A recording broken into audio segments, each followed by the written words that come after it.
Playa, mujeres fumando. Mira, tírame plani, son nalgas de mentira. Tan brinda, que chimba, colombiana linda. Siempre con los ojos rojos de Cali, con mi amiguita Mari.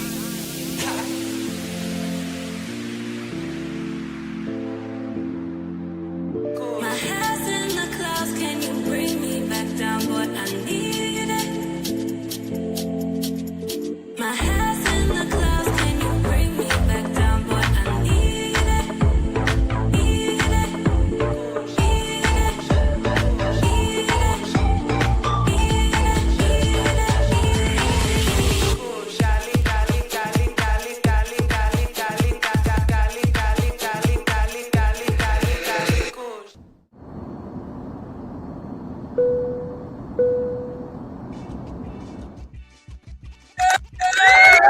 Shout out, shout out, shout out, all you men.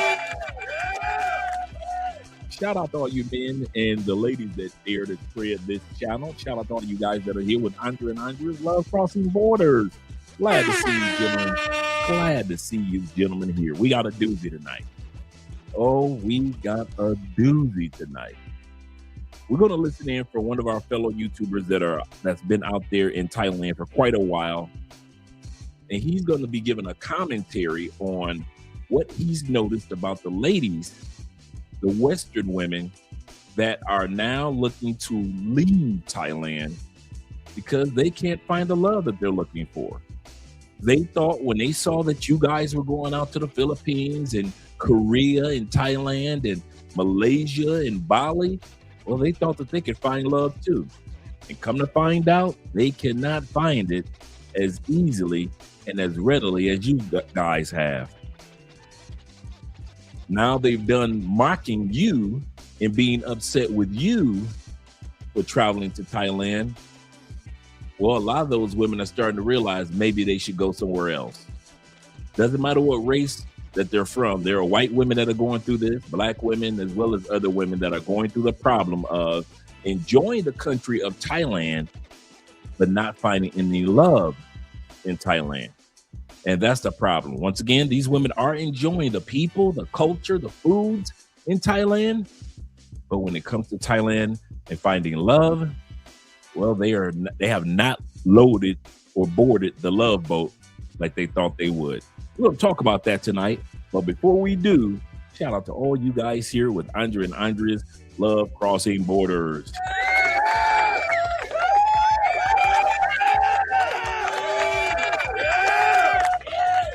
Glad to see you guys here. Really am. Really glad to see you guys here. Appreciate you all here. Let me scroll down. I need to adjust my my lenses. Got me sitting kind of low. I'll do that later. But shout out to my brother David Dice, numero uno, with the super chat. Appreciate you. He said like straight up, these sisters do not get tired of mentioning us brothers. They are 360 days in the year, and these sisters stay talking about us. Shaking my head. Absolutely correct. Absolutely correct. Thank you guys for supporting by way of PayPal, Cash App, and if you want to get the whole thing over to us and not give YouTube 40% of your hard-earned money, just hit us on the Cash App or the PayPal this evening. Bless the channel. At the same time, we're going to also read the comments anyway. So make sure you support us by way of PayPal and Cash App as well as Super Chats. We appreciate you guys. We appreciate you. Now let me go back up to numero uno, who's been here for a minute, Mr. Flicky Sticky himself. Shout out to you, brother. Glad to see that you're here. Glad to see that you're here. He say, this is going to be a good one. This is going to be a doozy, that is. This is going to be a doozy. And this is absolutely correct. And numero dos is my brother Simple Logic in the building. Greetings from Virginia, the VA boys. They're at it again. Greetings from you as well, brothers. And my man AMD is in the building.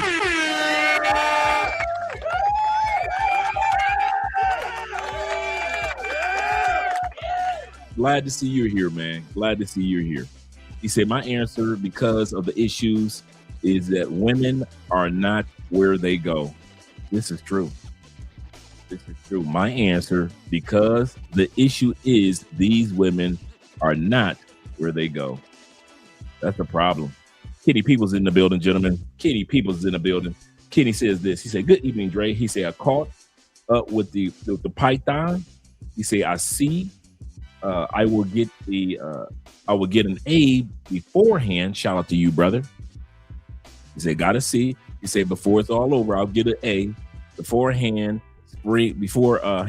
Spring break busted my tail.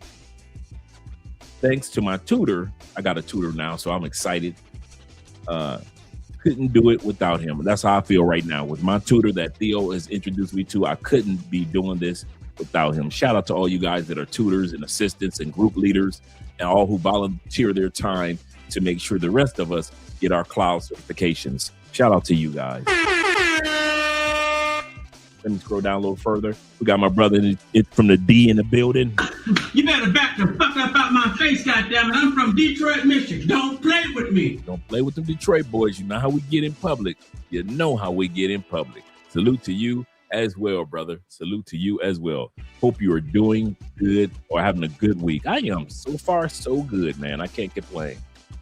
And my brother in the building, Enigma, is in the building. Shout out to you. He say, like one. Make sure you like the channel.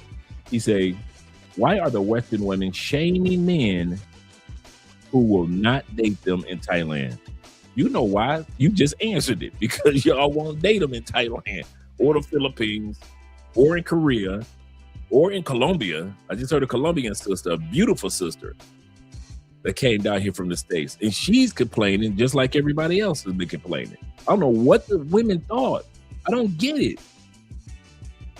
It is, there are women out there that do find love in other countries, but it is not that common. And women are not telling each other the truth about that. I think that's one of the areas that women have all of a sudden who travel and go to other countries aren't telling. They aren't telling the truth about relationships, at least on their end.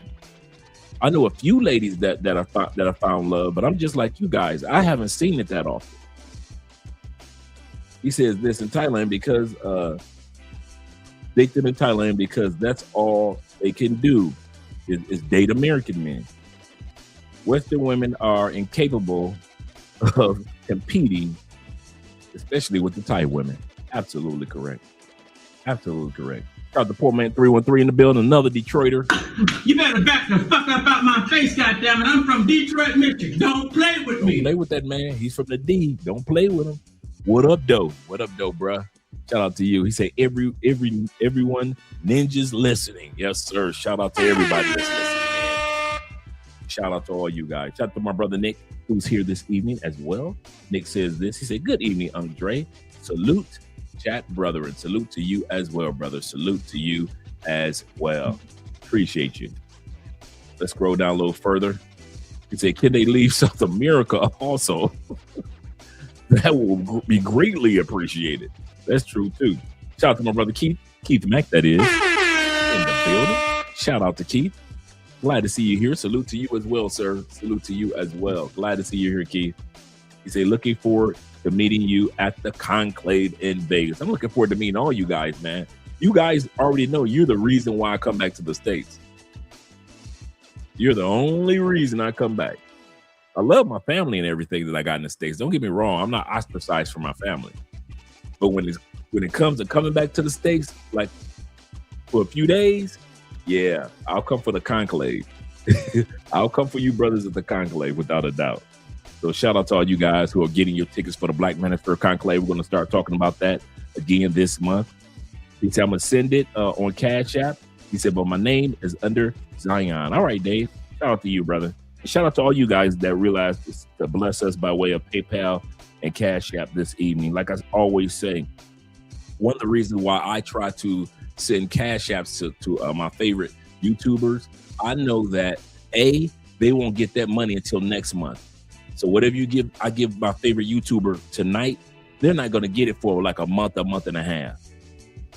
But when I give it to them tonight, I know I'm blessing their broadcast and I'm blessing them and in their business at that moment in time. And that's why I try to give, I was on the YouTube channel last night watching a young brother and send him a Cash App because I knew he was going to get it that evening. It was going to help him out that evening. Shout out to you.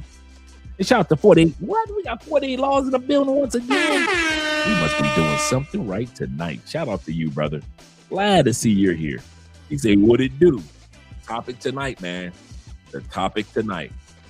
You know I'm bringing receipts, gentlemen. You know I'm bringing receipts. Shout out to you, brother, with the love, man. I'm going to check out the Cash App and the PayPal in a split second, gentlemen. And my brother David Dice of the Dice family, giving a shout out to the one, the only LJ, the Southern Vegan. Glad to see you here, brother. Glad to see you here. And we got Chris Jeezy. What are we doing good? We got Chris tonight. Yes, sir. We're doing something good. Shout out to all you guys. We got 27 in the building. Click that like button. We like you. Make sure you like us too, because you already know when you click the like button. Oprah coming next. Once I establish this as a place of truth, oh yeah. Oprah's coming next as soon as we establish this as a place of truth. Shout out to my man T in the building. He says this. He said, I traveled to Thailand and had a great time. Love the food and the people. He said, I want to stay the second time. He said, the second time, I really was contemplating on staying. Contemplating on staying.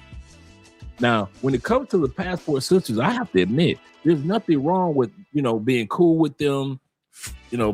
Put them in the friend zone. I kid you not, me personally, they be in the friend zone with me. They make great friends, buddies. Hey, girl, give it the old church hug. But as far as dating, I didn't fly 8,000, 7,000 miles to date somebody I could have dated 7 miles away. I'll say that again. All you dudes that's going to other countries, you sleeping with American women. Why? I'm not hating on you. I'm just trying to figure out why. One guy told me because he'll take any coochie. And he meant it, and I understood. I said, why would you sleep with American women in foreign countries? And he was serious. He said, man, I'll sleep with anything, with anybody in any country that I want. I said, you know what? I agree with that. Sleep with whoever you want. You're a grown man with grown man money. If that's your desire to fly thousands of miles to sleep with the woman that you could have drove 10 miles to see, so be it. Who am I to judge, right? Who am I to judge a man that has decided that he'd rather sleep with American women as in foreign countries? I told him that's not the norm. Most of us are not saving our money up, buying these plane flights, sometimes $2,000-$3,000 plane flights, jumping from one country to the next. Come on, you guys have flown from New York to car, or from California to whatever, to Japan. And then you got to skip another country just to get to Southeast Asia. After all that, the last person that many of us would want to be sleeping with is the females we just left 24 hours ago. Bonnets and all, weave and all, fake baby hair and all, eyelashes and all. You flew all that way just to sleep with American women? You could have stayed in America for that. I never understood that. Shout out to Will once again. He say, salutations, Andre and Andre. Glad Will is here, my neighbor here. He say, please support by way of PayPal, Cash App, and or Super Chats. Treat them with a long-handled spoon. Absolutely correct. In other words, the friend zone. You see sisters from the States, talk to them, speak to them, hang out with them, have something to eat. But treat them like the friend zone. No, I'm not buying you a drink. No, we're going 50-50 on this meal. I'm not paying full on this meal. I know this meal that we're having is only $5. You should be able to afford $2.50. I'm not going to be paying for meals like I'm dating. We're friend zone. We're buddies. Come on, girl. Please check PayPal. I'll be checking it right now, brother. Give you a shout out. And shout out to Will with a $10 love on PayPal. Appreciate you, brother. I really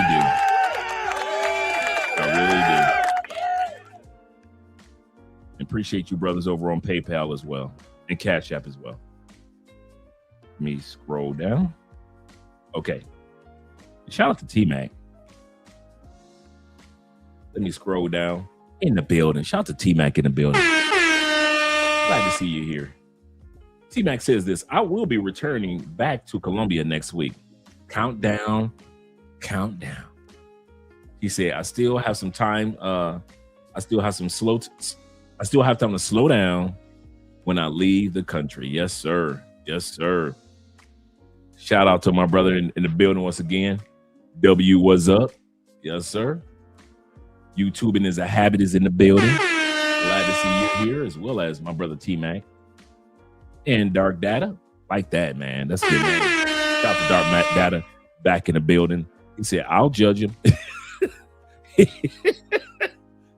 Dark Data say, don't worry about it, Dre. You ain't got to judge him. I will. I'll talk about him. I'll look at him crazy like he done lost his mind. Yes, sir. Shout out to Crypto in the building. Yes, sir. We're going to be doing our annual. I got a couple of you guys I need to get with.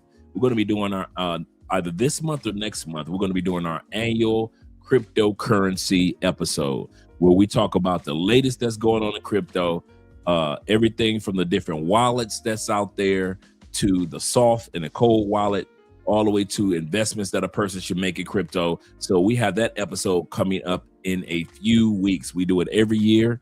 And there are a few guys that I always have come up, and these guys are excellent when it comes to crypto. So shout out to all you guys. My man IC says this. He says, Dre, it is definitely the norm. He said, I was in the Army for 24 years. He said, I spent 11 of those years overseas. He said, we have sex with women, period. This brother was a military brother. I kid you not. He was an ex-military brother. He was like, hey, Dre, I'll sleep with anybody. I ain't lying to you. I'm sleep with anybody. He said, if she fine, she gets beat down. That's what he said. He said the same thing. That's why I couldn't argue with the brother, because everybody got their own, their own little thing. So I'm not about to sit up here and shout out the brother. Shout down the brother. That's what I told him. I said, I'm about to sit up here and argue with you about who you enjoy. Enjoy it, brother. Shout out to my man Don, aka V. Don JP in the building. He said, good evening, Andre and Andrea. He said, chat family, hit you up on the replay. Okay, cool. Shout out to the replay crew. And Dave says this. He said, Dre, are you going to do a stock episode on investments or don't have crypto? I'm sorry. That's a good idea. Let me write that one down too.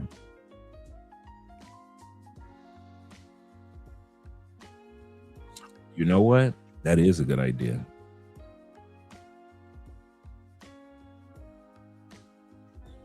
Because I'm in a few investment WhatsApp groups. So I reach out to some of those guys, and those guys are serious about their investments. Especially with the emergence of AI and all this technology and investments to put into that as well. So yeah. Let's get started and continue. I think I got Bobby Coltrane of the Coltrane family. Hello, gentlemen. Hello, Bobby.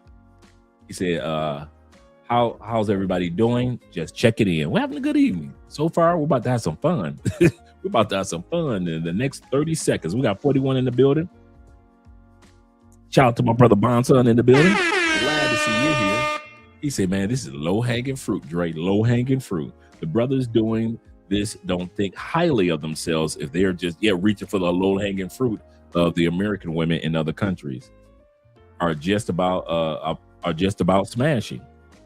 He say these are the same women that bad-mouthed black men. Absolutely correct. It don't make sense. And that's my opinion. I agree with you on that. The same women that want you to sex them are the same ones that will go on social media and talk about you like you're a raggedy dog. That's the part that I don't like. That's the part that I don't like. You sleep with them and they talk down on you like you're a dog. That's the part I don't like. But shout out to you guys. And like I said, every man has his, like I said, I understand what the military brothers, some of you military brothers have to say about it. I keep my mouth shut. Let's get ready to get started with tonight's topic. I won't be keeping you guys long. Make sure you guys subscribe to the YouTube channel, Better Bachelor. Shout out to him. He did a great job in regards to this. He's going to be doing most of the talking this evening. And I'm going to be the one bringing receipts confirming what he's talking about. So thank you guys for supporting the channel tonight, as well as subscribing to Better Bachelor. Good afternoon. Thanks very much for joining me today, guys. A very interesting thing is happening on X and on Facebook and many of the other social media platforms, and this has really flared up in the last week or two. Women are going viral for complaining about not being able to find and date any men when they're abroad. Women are going overseas now for work, whether it means to Southeast Asia. In this case, a couple posts from Ho Chi Minh City in Vietnam, the Philippines, Thailand, Singapore. Many of the women that are westernized women, white usually, and probably overweight and full of attitude, they're going overseas and they're finding out that not only will the Asian men not date them, but the Western men that are there for work or other reasons will also not date them because, well, the Western men have these petite, feminine, attractive Southeast Asian ladies to date, and they're preferring them over the entitled, angry, overweight white women. And the women are kind of crashing out about it. They're especially crashing out because they realize the Southeast Asian men don't want them either because they really don't have anything to offer that those men want. So the minute that women get out of the Western culture, they take their attitudes and their personality with them, and then they quickly discover that nobody else really wants them. And the women are starting to understand why men are selecting the Asian women over themselves. And it has nothing to do with necessarily looks, but it has to do with the fact that they're slim, they're healthy, they're pretty, and most of all, they're feminine. And most of all, they're feminine.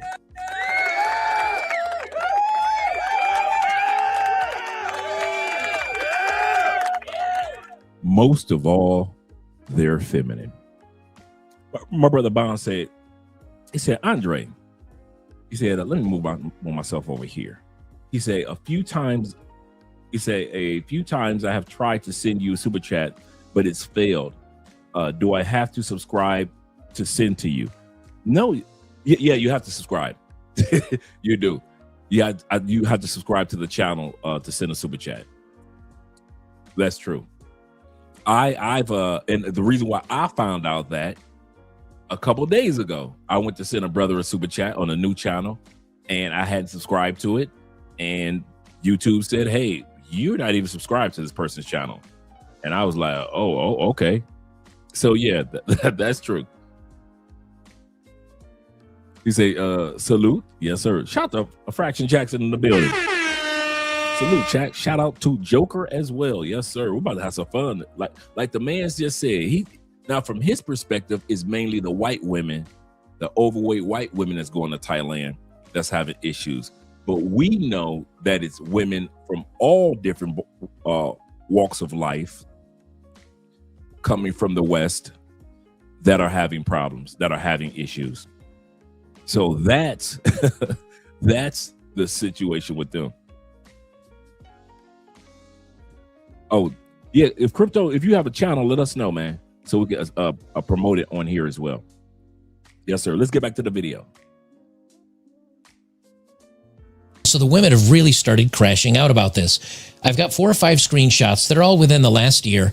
And then we've got 3 or 4 videos that we're going to review about women just kind of realizing nobody wants us. When given any alternative to Western women, nobody wants us. This is the validation these men are talking about when they say, look, when given the opportunity, Southeast Asian women, or really any non-Western woman, is superior to what we're offered here, which is why so many men are out of the dating market. First, we'll start here with just a screenshot. And this is from, I think, about a year ago. And this is on Facebook. But this is from a fexpat. They call themselves fexpats, which is female expat and locals living in Ho Chi Minh City. And this woman says, hey, ladies, myself and a few other girls are struggling with the dating scene here. Does anyone have any tips or on places to go or apps to use? And 5 women replied basically saying, give it up. There's nothing here for you. Now, obviously, since this is Facebook, I can't click on the profiles to see what these women look like.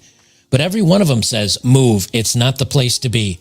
A different one says, agreed. A different one, so true. A different one, the unfortunate truth. When I signed my contract extension for work, I said to myself, I guess I'm signing on to be another year single. Another woman said, agreed. All these women are basically realizing when given any opportunity, no one chooses them. He's absolutely correct. That reality hits hard, doesn't it?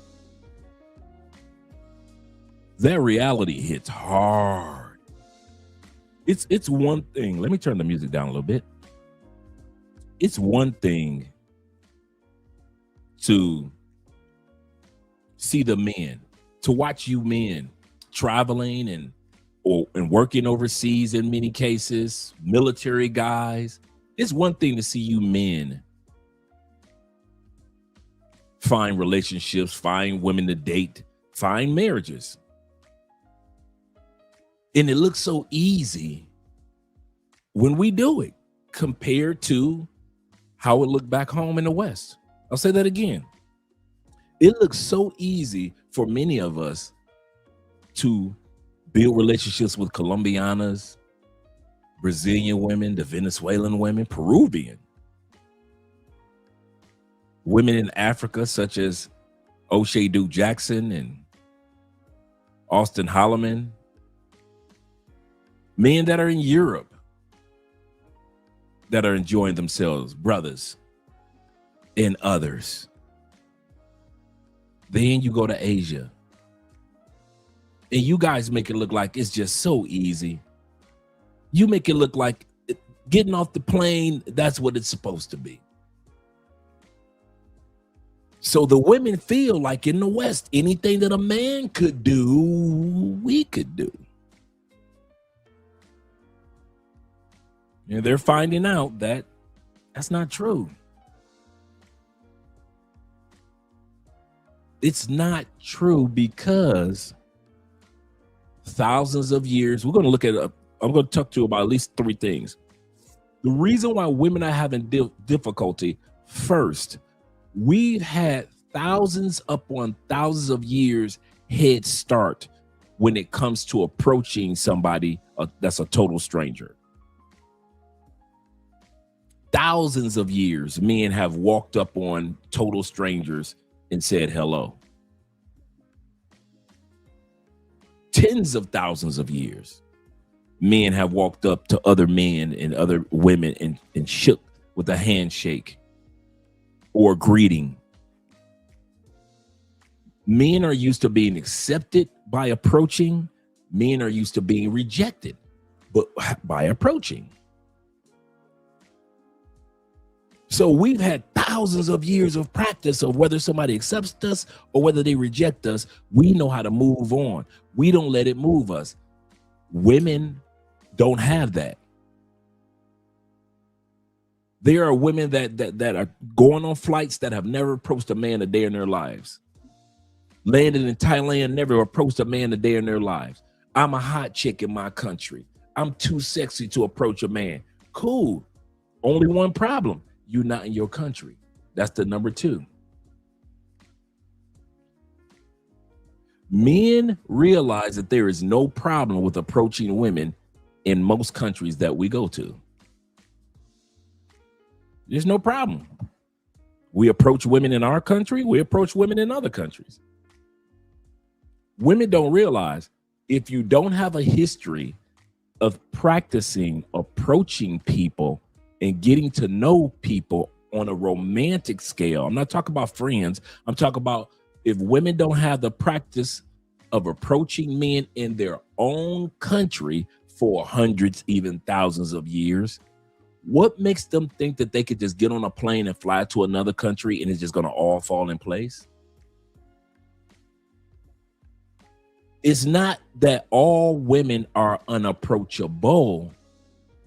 It's that most women don't have the practice of even approaching a man in regards to romance. Number 3 reason, competition. Most Western women have been coddled, in other words. They've been coddled. What do I mean by that? Everybody gets a participation prize in the United States, in Canada, and UK, right? Everybody. The big girl, she ain't got to go to the gym. Why? Because the skinny girl or the fit girl gonna tell her, you girl, you look good. You go, queen. If women can't find a girl to tell her, a LGBTQ male will tell her, you are a queen. Slay, queen, slay. Slay like Beyonce. So in the West, women feel like there is no competition. How many times have we watched Kevin Samuels ask a woman, rate yourself from 1 to 10? You can't use 7.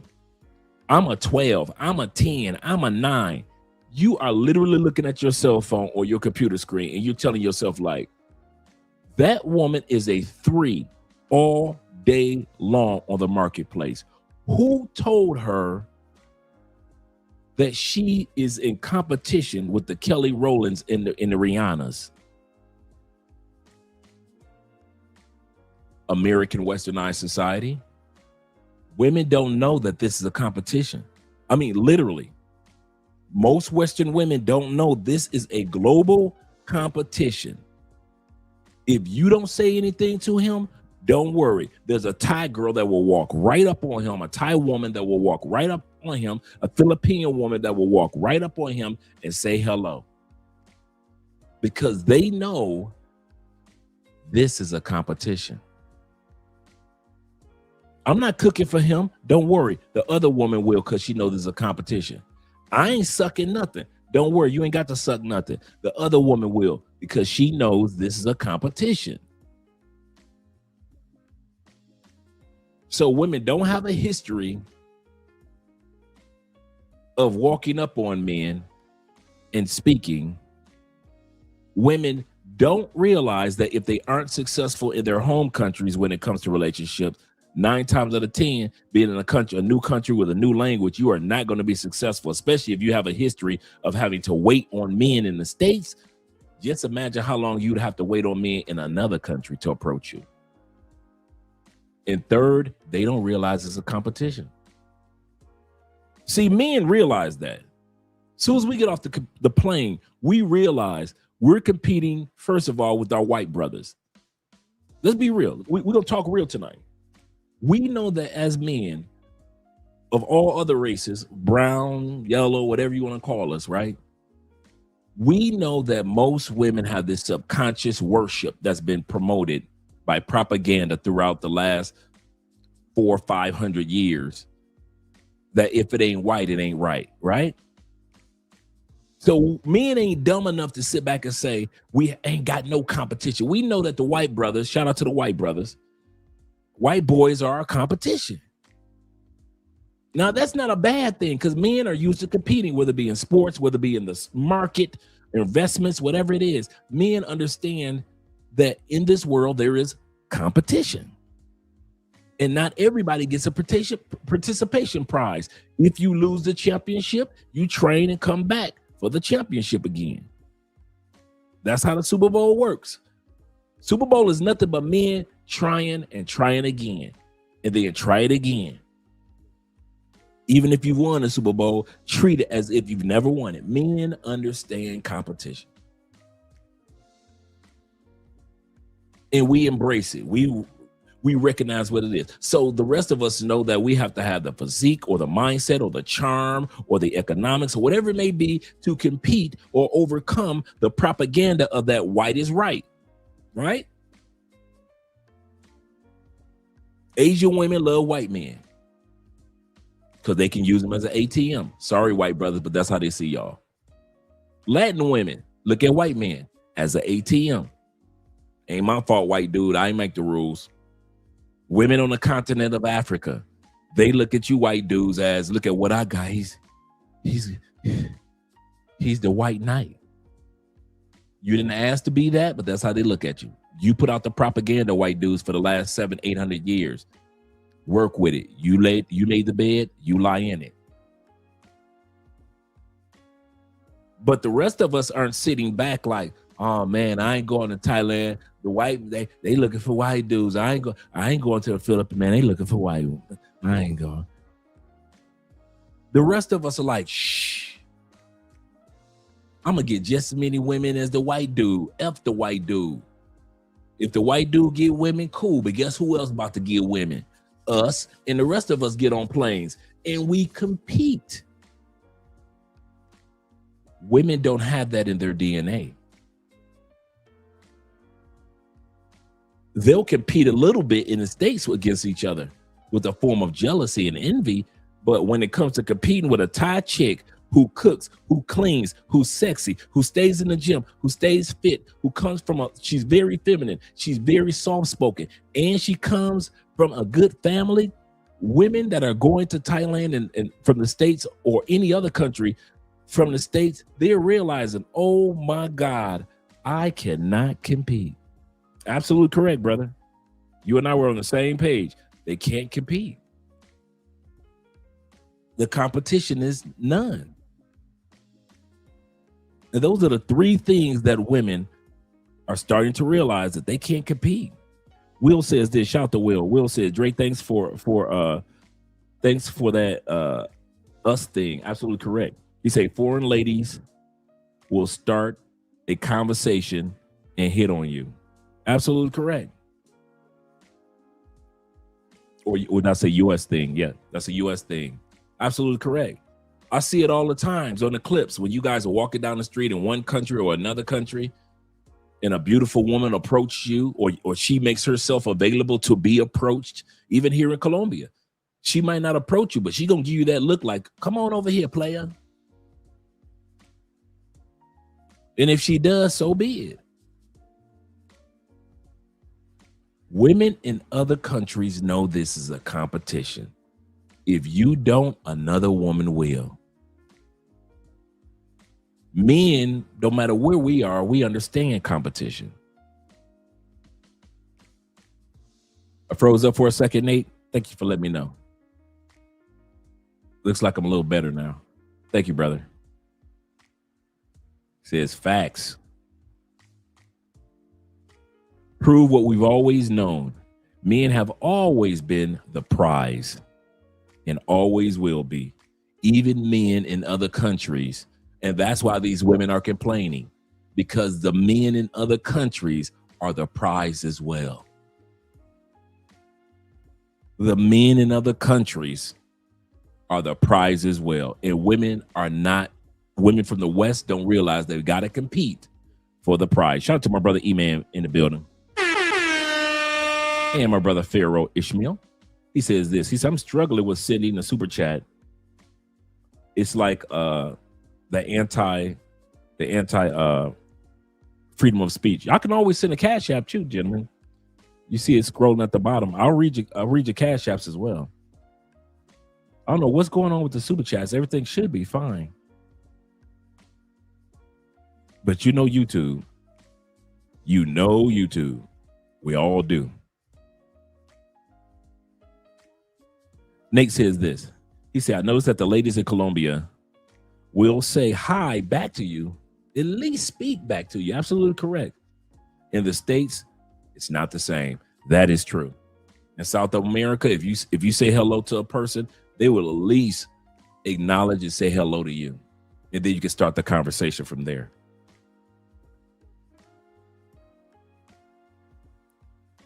I was just looking at a video that I'm going to be showing tomorrow. We're going to have fun tomorrow. That I was editing for tomorrow. And a guy was telling his story, how he met his girlfriend in the Philippines. No, it was in... No, that episode is not the Philippines. Tomorrow's episode is about the Latin and Asian women. So we're going to have some fun. And he was talking about, I forget what country it was in, Peru. I believe it was Peru. And he was telling his story, how he met his Peruvian girlfriend. No, it was an Asian girlfriend. And it was in the Philippines. And she was telling, and that might be, it's a nice video, come to think of it. It's a nice video. You're going to see this toward the end. And he's telling his story of how he walked into the gym. And then a few minutes later, he saw her walk into the gym. He said he didn't want to be creepy and approach her while she was working out. So as a man, we know how to be strategic when it comes to approaching a woman. He approached her and said, could you do me a favor? Could you take a picture of after they got done working out and they were walking out the door? He said, could you do me a favor? Could you take a picture of him for me? And that's all he wanted. He cared nothing about the picture. He just wanted to find a gateway to start a conversation. That's how men do. That's what my point is. That's how men do. We understand there's a competition out there. So we're strategic when it comes to the gateways that we use to start relationships. I know one guy, he's met his wife here in Cali, Colombia. They've been together for 5 years. And you know what he did? He walked up to her and asked her, would you happen to know where the bus stop is? While they were at the bus stop. Yeah, he walked up on her at the bus stop and asked her, did she know where the bus stop is? He didn't care nothing about that bus stop. And they've been together for 5 years. Shout out to Cortez in the building. Dude, he said, Andre, in America, women literally get mad if you speak to them. There's literally Keisha's on TikTok, absolutely correct, saying that they can't stand when black men say good morning. I've seen a couple of those videos. And many of us don't even worry about it anymore. Many of us don't even waste our time with it anymore. Because we're like, enough is enough. Enough is enough. Let's continue on with the video. This is another thread where a woman says, a lot of people have been posting about the dating scene here. Have any of you actually considered leaving Vietnam because of the dating scene? Men tend to gravitate towards Vietnamese as they are stunning. Now, this is a woman that's talking. And even a woman is saying these Vietnamese women are beautiful. And so I can't blame the men for gravitating towards them. And she says, I do not have low self-esteem and I do have hobbies. But at this point, I'm just wondering if there's any hope in dating here. A woman responds to her. She says, yes, I've actually been telling everyone around me it'll be the main reason I leave Vietnam. She said, I've lived in Vietnam for 6 years and I finally decided to leave for the sake of my dating life. As much as I love it here, I just realized I'm never going to find my partner and my self-esteem is crushed. So I've been living abroad for the past year and I've been living in Asia for months and I've been living in Thailand probably for about a month and a half. Why are you women coming here and looking for a man? I will never. Now, this is a woman correcting women about coming to Asia looking for a man. Understand, especially in places like Pattaya, Thailand, in places like Phuket, Thailand. These places that are known for SMEX tourism, especially Pattaya, but really a lot of places in Asia that are unfortunately known for that. And you bring yourself out here and start looking for a man. I don't understand it. I don't quite understand it. When I got here, because I knew the history and the background, I was expecting to meet women like me that were like, hear me roar, death to the patriarchy, we don't care, like F misogyny. I was expecting to meet those types of women who make men and dating a back burner discussion. Like, if I get around to it, I do, but really my sole focus is this abundant life that I'm creating for myself. That's what I was expecting to see. But instead, I am met with lots of foreign women who are looking for men, like they're looking for their same demographic of men way out here in Thailand, in Pattaya, where they are known to be selling, and a lot of lady boys who are selling, and those men are buying it. I have seen it with my own two eyes. I have lived all over thus far, and I am watching them walk those lady boys from downstairs from the lobby up to the elevator and all the way to the room. I have seen it. So I need y'all to start questioning yourselves whenever you think about moving abroad as a black woman. I'm from America. I'm from North Carolina originally. When you start deciding that's something that you want to do, start considering. It's not for everybody. Actually, you just end up losing more money. To be honest, it's really about the fact that it ain't enough good dudes to go around. And it's like you, one of y'all, statistically speaking, ain't gonna win. Y'all got a whole friend group. All you bitches is fine. Maybe one of y'all is gonna actually get a good one. And the rest of y'all just gonna be fucking this nigga, then fucking this nigga, and fucking this nigga, and then hopping from this relationship to this relationship to this. And that's gonna be you until don't nobody want you no more. And then you're gonna have to settle with something you don't even want. Right. And most likely, that's what's gonna happen. Or one of y'all would just share, but girls don't like that. They wanna, look, I got my nigga and you ain't got shit, bitch. What is the biggest misconception most people have when dating multiple women? They think it's just orgy all the time, just threesomes and just all the time. But it's not, people think that it's just gonna be just like, it's not gonna be like that, bro. And to be honest with you, you don't, as the man, you don't really get much. It's not for everybody. Have you been approached by a Thai guy? Yes, yes. It was pretty creepy Thai guy at the market. He was a bit mesmerized by me. And I let him just walk past me because he was a bit creepy. And then I went to an alleyway and I shaked him off. But you see how she said that? Have you ever been approached by a Thai guy? It was a bit creepy.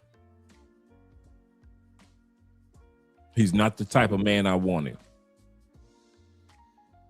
If the type of man she wanted would have approached her, it wouldn't have been creepy.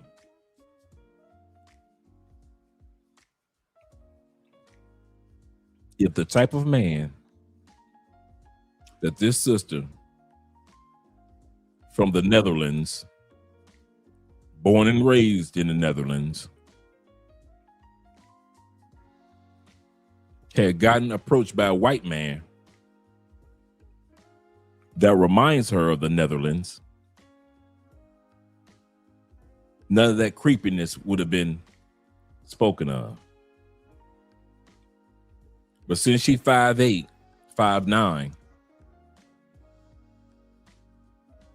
hands bigger than mine, breasts looking like they got maybe 3 good years left, she want to talk down about the Thai man that was giving her a chance that nobody else was. yes, I was approached by a Thai guy. What would you say like the dating culture has been so far based on your experiences? Just be open, and honestly, we are different. Also, if you look at beauty standards and stuff, I have met some Thai people who were like in love with my complexion, my shape, and they were just hyping me like, oh my God, you're so hot. And I was like, oh, okay, thank you. So just be open. That's what I can say. Just be open, be yourself, and let your energy speak for you. Where are you from? I'm from the Netherlands, Amsterdam. No, my parents are from Suriname. They're both born in Paramaribo, so represent. You have Instagram or TikTok? It's Soraya Cristina with double A, Soraya Christina. That's the Instagram. Girls in Thailand, please talk to me. what is the dating situation like in Thailand? Because I've been here a while now, right? And I'll be honest, I would love to meet a wonderful, kind, wholesome, respectful, sweet, funny Thai guy. But I feel like they're either hiding, they're terrified of me as a Farang girl, or they're just not interested. And she says, my self-esteem and the way I view my date worthiness has also taken a massive hit, which I'm working with my therapist. So basically, she realizes the men at every opportunity are choosing Asian women because of their size and them being petite and sweet and kind, and nobody just wants the Western women. This woman says she needs to go to therapy because the men aren't approaching her. She says she needs to go to therapy. I feel the same way I am, F. Oh.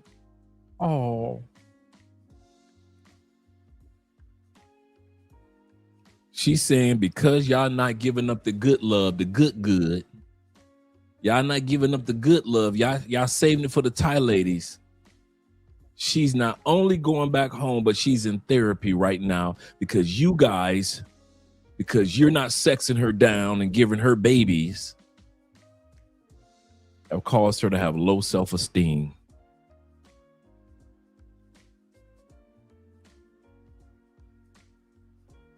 We've been saying this for the longest on this channel.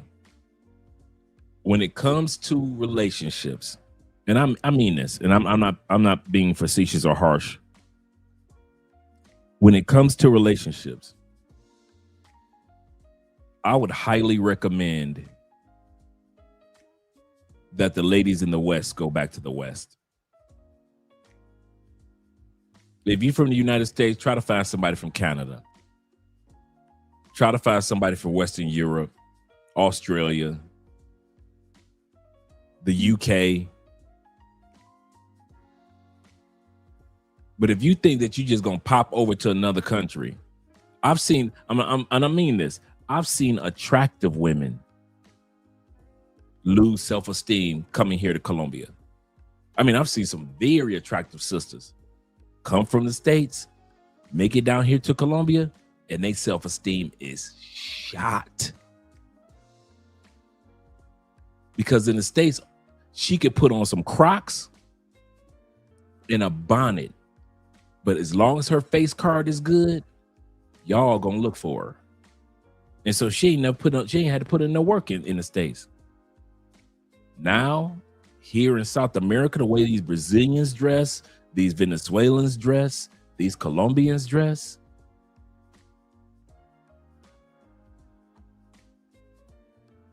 what allowed a woman to get away with in the States with the baby hairs and all that. Okay, let me ask you this. How many times y'all done seen a Brazilian with them baby hairs?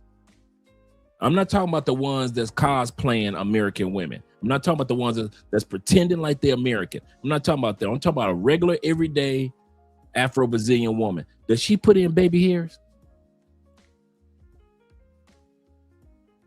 What about you brothers that's been to Peru? Have y'all run across anybody with them ugly baby hairs or them long eyelashes on a regular? Yeah, a couple that's trying to imitate American women, but other than that, it's not here in Colombia. I don't be seeing those eyelashes in the grocery store I don't see no bonnets, even though I know that certain areas of Colombia in the black community, they rock the bonnets and the weaves. But for the most part, I've been here long enough, and T-Mac and Will, and none of us are seeing those ugly baby hairs in South America. Until we see a woman from the States getting off the plane.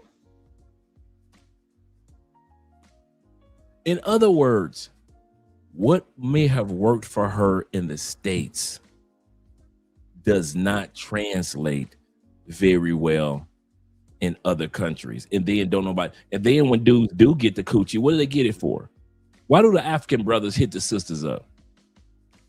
Either for the green card or for the novelty. Some dudes are hitting American women just to sit back and say, yeah, I was smashing this American chick. Men think the same way around the world. We be doing that. Come on, guys. When a woman come from another country to our home country, we do the same thing. We do the same thing. So do realize that these women can't compete. The entitlement and the delusion. Dre said, shout out to Dre in the building. He said, I went to Cali for a month, didn't see a baby hair or a bonnet. Even black women on the east side of Cali. So, hey, shout out to Ronan Travels in the building. Glad to see you here, as well as Black Chairman. But let's continue on with the video. The brother's giving us commentary of all of Southeast Asia and how these women are, basically dropping the bag. Shout out to Will and Class 7 in the building. Yes, sir. And 48 Laws says this. He said, I'm going to miss the conclave. He said, I will be training for career progression. Yes, sir. Yes, sir. I appreciate what you're going to be doing. Get that money. Get that money. I have a couple of other screenshots here that I could go through. I won't bother you, kind of get the idea. And then we have some video. And this is from Anti-Feminism in Australia.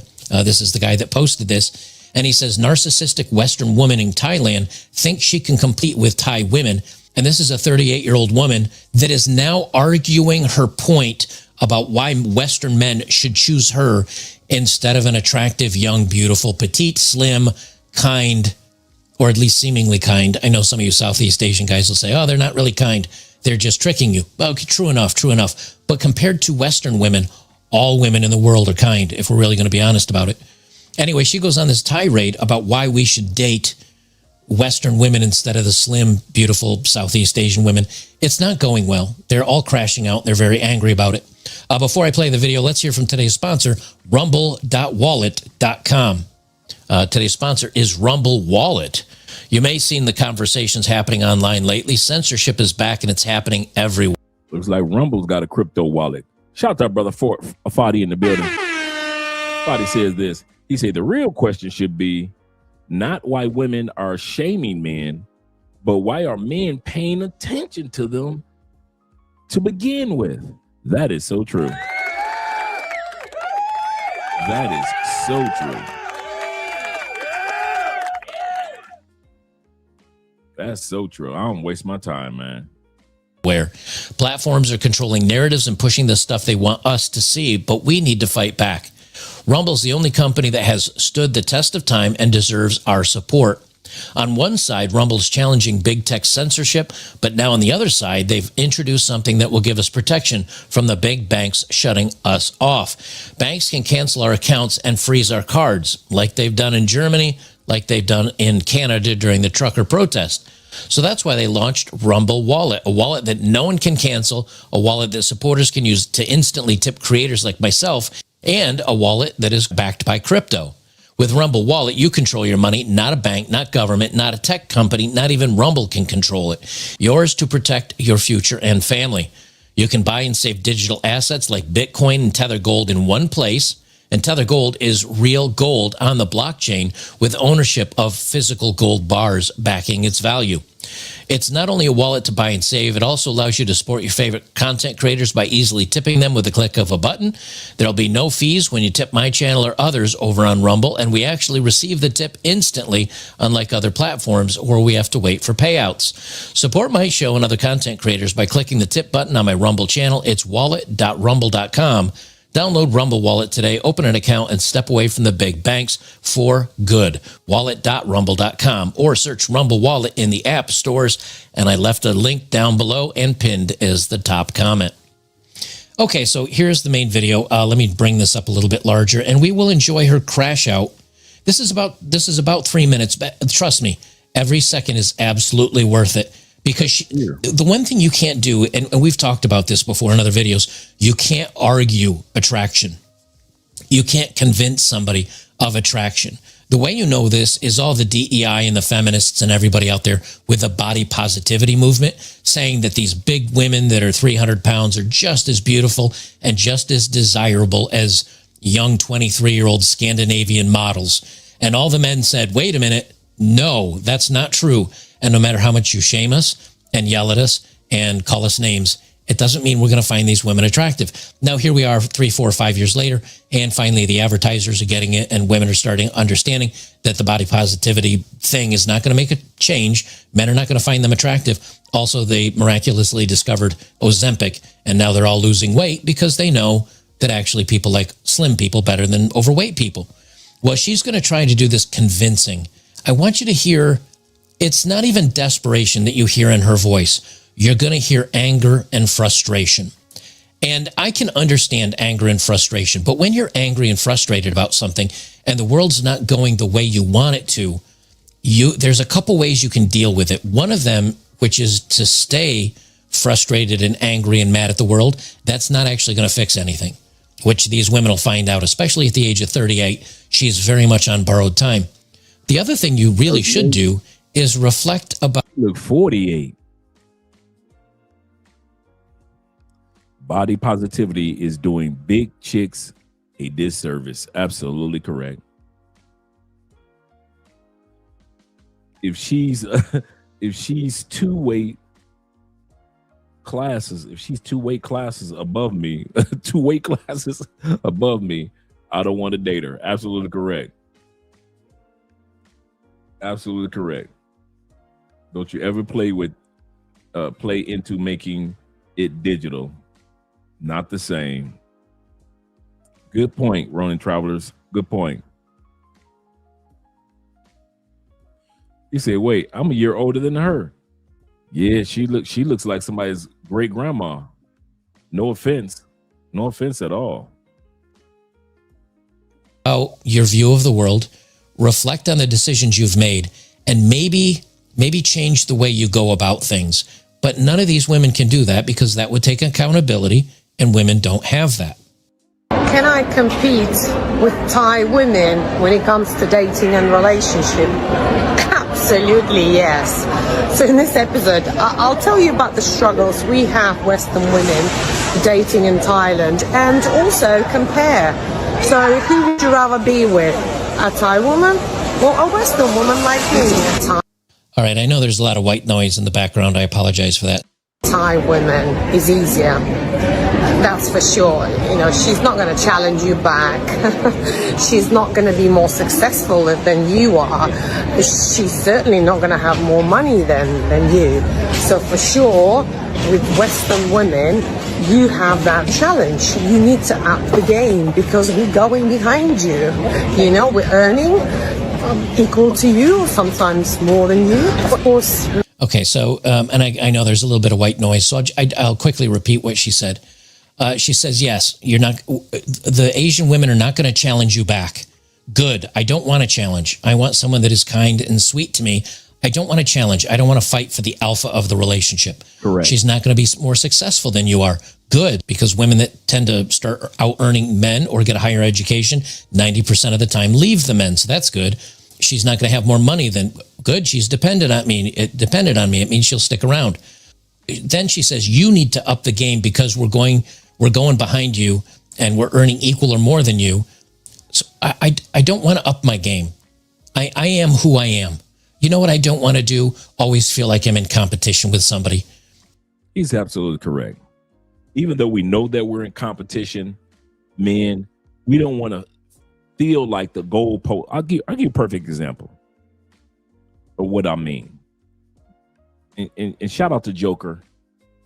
And make sure you subscribe to the Better Bachelor podcast. Men know this is a competition. The only time men ever get mad at competition is if you move the goalposts. If you lose the 18 rounds of golf, 18 holes of golf, and you want to go another 6 holes so you can win. That's the only thing men that upset us. We have no problem. We understand there's competition out there for ladies, no matter where you go in the world, for the type of ladies that we want. The problem in the West, they keep moving the goalposts. You wanted 6 figures? Okay, men got there. Okay, now you want 6-pack. Okay, men got back to the gym. Oh, now you want to be 6 feet. Well, many men can't do nothing about that. They keep moving the goalposts. That's what the problem is. That's where men don't want to feel like I'm in competition anymore. It's not that men don't want to compete. Men are tired of trying to hit a moving target. You're tired of that. And the funny part is, as you get older and older, you start to realize, man, is even aiming for this target even worth it? Is the juice worth the squeeze? So to tell men you need to do better, no, men just need to be themselves. And the number one thing I tell all guys, just be yourself. Just be you. The you who you are is normally accepted in other countries, when in the West, it's always moving. 1 minute they like the light-skinned brother. 5 years later, they liking the dark-skinned brother. Then all of a sudden they like the butterscotch brother. Then they go back to the light-skinned brother. That the target is always moving. They said they want a dude that's fit. Then all of a sudden they say, I want a skinny dude. Then they all of a sudden they back to the fit dude. The target is always moving. Men have no problem with competition. It's just we don't like if somebody keeps changing the rules on the Monopoly game, the Monopoly board. And so we say, you know what? You play games by yourself. David said this. Shout out to Dave. He said, here we go again. Western women talking tough about the ladies overseas, knowing they will never say it to their faces. Absolutely correct. And Cortez says this. He said they move the goalposts because they hate men. The same men that they say they want, they really don't even like. Absolutely correct. If men move the goalposts, like people would call us LGBTQ. Absolutely correct. That's a great point. If we were wishy-washy, if men were wishy-washy, they can consider, what's wrong with you? What, you gay? That's what they would say. If we were wishy-washy. So instead of being wishy-washy, men have gotten their passports and have moved on. Shout out to Ellis. He said, you ain't never lied. He ain't never lied. Andrew said, he said, being myself worked in Colombia. Just being yourself. Sometimes it's worked too well.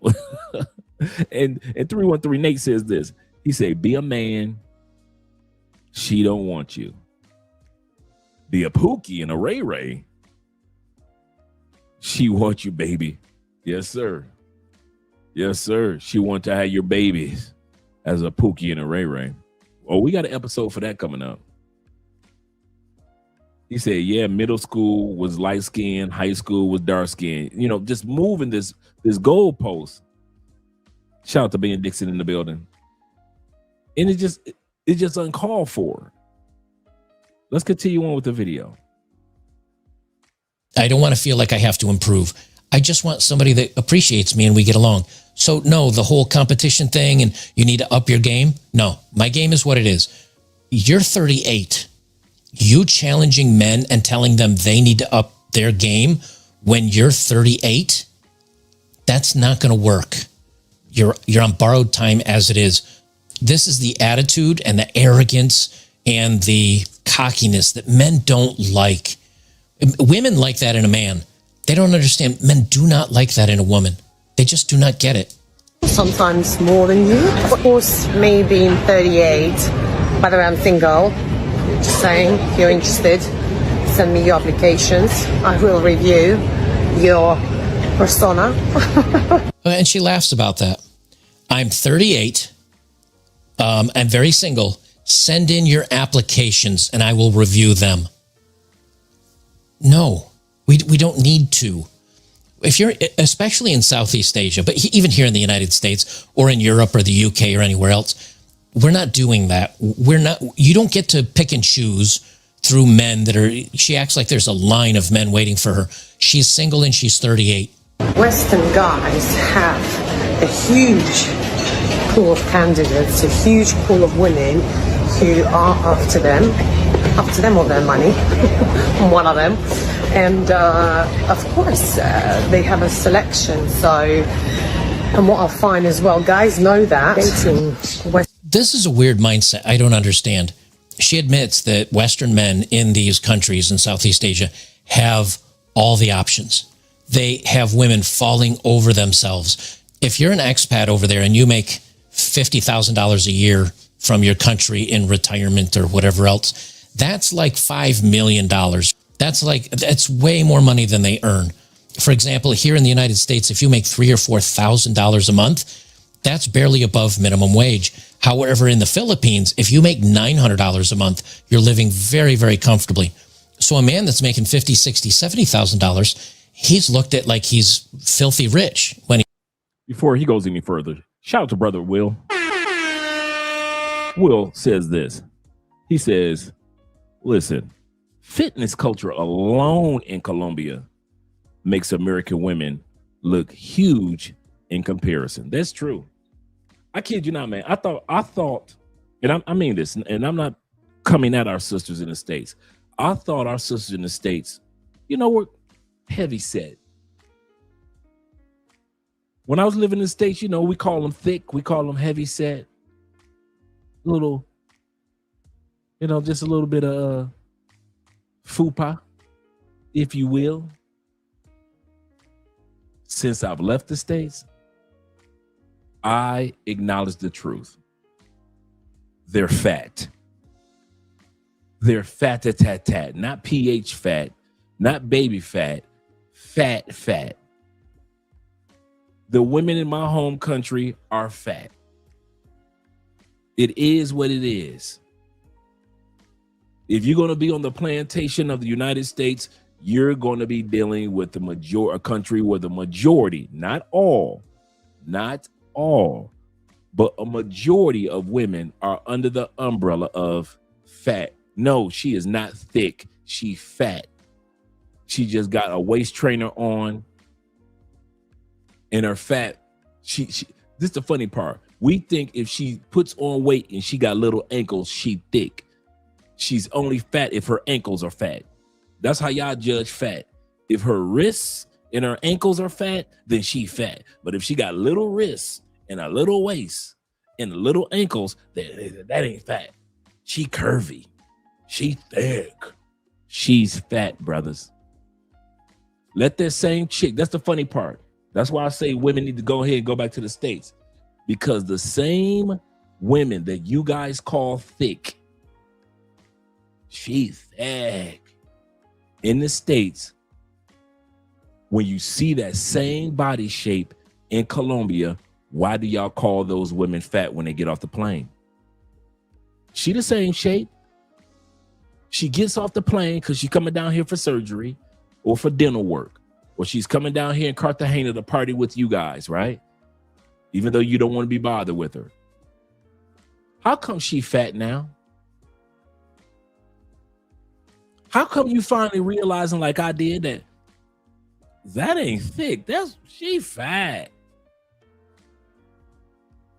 Because we start to realize comparing our women to the women back in the States.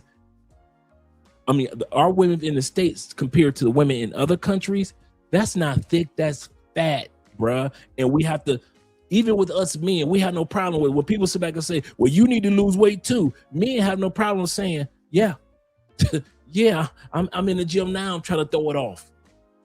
Men have no problem with that. You can't shame a man when it comes to his weight for the most part. You can sit back and say, you big mom, you can say that. And most of us men like, yeah, I got a little something to work on. But women, we got to come with all these codes. She thick. She curvy. She working with a little shum. We got to come with all these codes to make them feel good. But in the grand scheme of things on a global basis, that same chick that you call thick in the States and that you drooling all over in the States, put her on a plane, send her to Brazil, and you will see she's fat.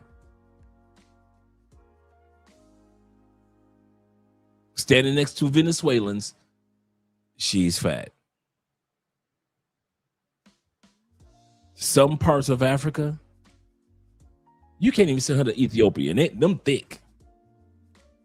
But compared to the women in Ethiopia, our women, statistics show 70% of our women across the board, across the races and ethnic groups, are fat.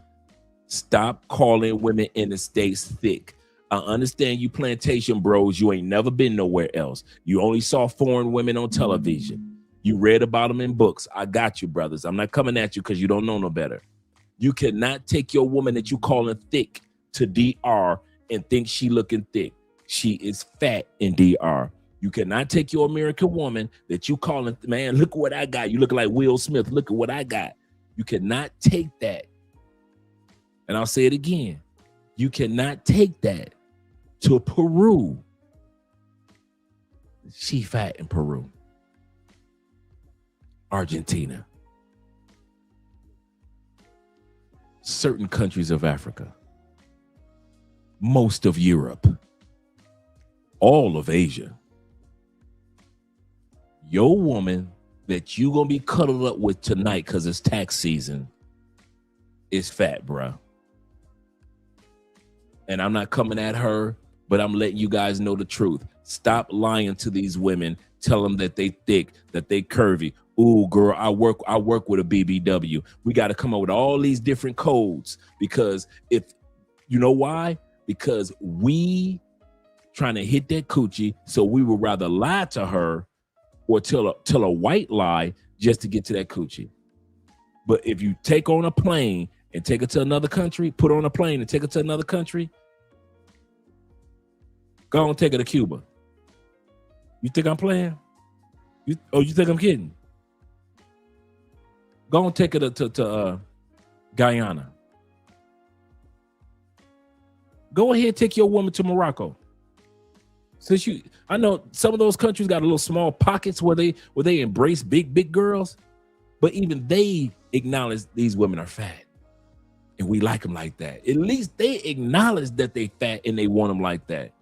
American men get fat women and deal with fat women, and you try to hide, you try to lie about her being fat. Parts of Africa will tell you, I want her fat. I'm not gonna lie and say she curvy. I'm not gonna lie and say that she thick. I'm not gonna lie and say she chunky. There are countries and continents in Africa that will tell you, I want my woman fat. Yes, I like fat girls. And I will not lie. Those other brothers can deny. But American men, you like fat chicks too. You just too scared to call them what they are. Fat. And this is not a fat shaming moment. It is what it is. If you like fat plantation bros, most of y'all got fat women. If I were to say everybody get on a cruise ship, free cruise tonight, bring your woman with you. Most of y'all gonna get on that cruise with a fat girl. White, black, Latin. Most of y'all gonna get on that cruise with a fat. She ain't fat, she thick. No, she's fat. She's a fat girl. She's a fat girl. Brother, your woman, and she's fat. Man, my woman, you ain't seen my woman, bro. I don't care if she got the face card of all face cards. She fat. Any other country where men like fat girls, do not call them different names and try to hide it. In other words, once again, in the West, we give participation trophies. We try to make everybody feel good. The slim goodie, the fitness chick, the chick that was just naturally born, curves just fell in right place, and even the fat chick. We give everybody a participation trophy, and men do that too. In other countries, there is none. I think that's one of the reasons, one things I do like about being in this other part of the world. There are no participation trophies. You are fat. If you are a fat Colombiana, they're going to tell you are a fat Colombiana. There is no, let's water it down. If you're a fat chick in Asia, guess what? There is no watered down version of what they would call a fat chick in Asia other than fat. If she a fat Asian chick, she a fat Asian chick. And that's what they're going to call them. Even when you don't think that she's fat, the Asian dude going to say, why you with the fat chick? He ain't going to say, why you with the thick chick? Why you with that curvy chick? No Asian dude gonna say, why you with the big girl? Why you with the fat chick? That's what they're gonna ask you in Brazil. Why you with the fat chick? Why you with the fat Colombiana? Why you with her? All these Colombianas out here, why you with the fat chick?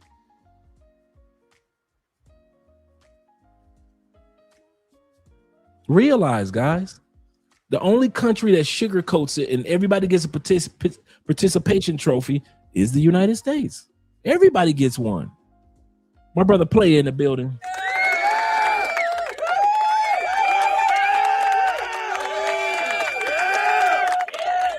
He says this: I was at Rasta Beach in Rio de Janeiro with my boys and some Brazilian women having fun. He said 2 rats from the U.S. came to the beach, or actually 4 rats from the U.S. came to the beach, and not one dude was checking for them. Absolutely correct. They were shaped like a sack of potatoes, turf dirt. And it's not this the funny part or the sad part. Everything that he's saying and everything that I'm saying is not an attack on women. Because I know that y'all guys like to sit back and say, you know, men that travel, oh, y'all hate women. Nobody want to hear that mess. Because you never hear us use the term hate at all. You don't hear us saying dislike, despise. Anytime, and that's the problem with the West. Anytime you don't give somebody a participation trophy, everybody think you got to hate them because you didn't give them a participation trophy. Because you told somebody the truth and you asked somebody to tell you the truth, you a hater. You don't like women. You don't like black women. You don't like white women. You don't like Asian women. You don't like nobody. That's why you talk the way that you talk, because you hate. No. You don't have to hate somebody to speak facts. Many of us have ex-wives, ex-girlfriends, and we wish no ill will on them. But if we sit back and tell a story of some of the things that may have happened, she could tell some bad stories about us. Doesn't mean she hate us. Well, we can also tell some stories about her, but that doesn't mean we hate our ex. Sometimes we do, but most times she's the ex. She's gone. I haven't talked to her in years, type of thing. Men don't hate women. They're trying to sell that narrative on social media and other platforms. They're trying to sell it in the Tyler Perry movies. Men don't hate women. We are just done tolerating. We're done with giving participation trophies. And that's what frustrates women, that once you leave the United States, everybody doesn't get a participation trophy. Let's continue on, gentlemen. He goes to these other countries. And the other thing is that there's something about the American culture or Western culture that Southeast Asian women like. And they do think it'll give them an easier life. But how is that a bad thing? Don't all women try to date up and date a man that's going to give them an easier life? So why would it be a negative if Southeast Asian women want to do it too? That I don't see any difference in that. So even though she says, oh, these men have so many choices, yet you notice she didn't say the reason why you should choose her instead is it's because she doesn't have any reason. There's literally no reason. And the other thing you'll notice, for those of you just listening, is she's changed her outfits multiple times. It's on varying dates. she's done this video for multiple days talking about this topic. She's given it a lot of thought. This isn't just something that's coming off the top of her head. She's given deep thought into this, and she's still unable to come up with a reasonable, like a good reason why men should choose her instead of these other women. Western women is a lot more challenging, of course. Notice she goes back to the challenge again. She just did it again. Like, we do not want a challenge. I swear they just don't understand. This is another woman. And you can see, there's one trend here that you can see in a lot of these women. She's an aging woman. For some reason, there's no in between here in size, but so I'll do this. She's got the lines under her eyes. She's got grays starting in her hair. Her hairline is receding and her hair's thinning a little bit. She's probably well into her 40s. And she understands, all of them understand, if I'm going to do this, like, I'm going to have to move back to the West and find a sucker in the West, because the men that have other choices in the East, in Asia, they're never going to choose me. All of these women know it. But instead of changing and becoming a demure, quiet, submissive woman, they can't because of feminism. So instead, they just realize, I have to get away from areas where men have other choices, because otherwise I'm never going to be selected. As a Western woman living in Singapore, it's a very common fact that it's a very difficult market to date.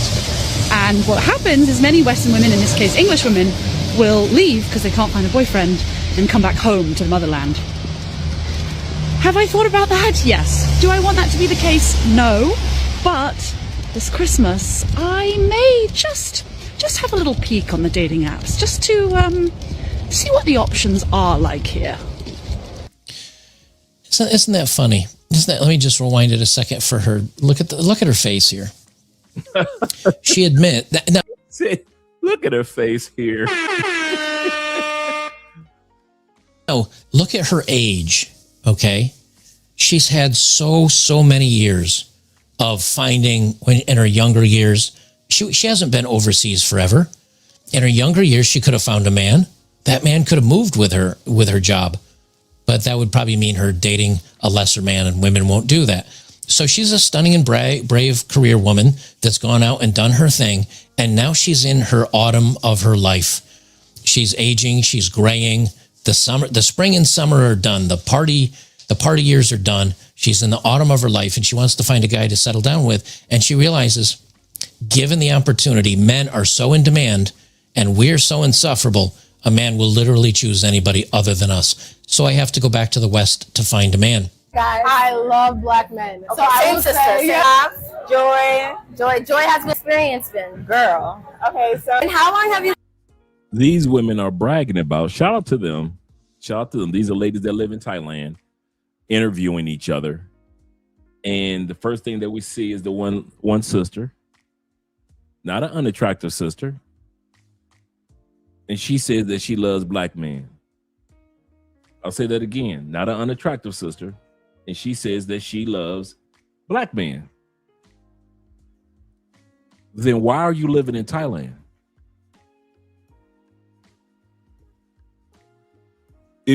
Because they think that they can follow black men who come from the continent of Africa, who come from the continent of North America and parts of Europe. They think that, oh, well, this is one of the countries where black men congregate, then I could find me a black man there. No, ladies, it doesn't work like that. It doesn't work like that. And these women are becoming more and more disappointed, and they're thinking that you aren't dating them because you don't like them. I'll say this again. They think that you aren't dating them because you don't like them. That's far from the truth. We aren't dating you, ladies, because we found somebody else we're interested in. Two things could be true at the same time, but it's not in this case. It's not that we don't like you or dislike you, how you like to put it. It's that we have somebody that is better. I'll say it. Some of you guys don't want to sit back and use the term better. Oh, no, I'm not. I don't mean that. I'm dating Asian chick that she's better than the sisters. Yes, I'll say it. Better than the sisters in the West. Better than the white girls in the West. Better than the Asian girls in the West. Better than the Latin girls in the West.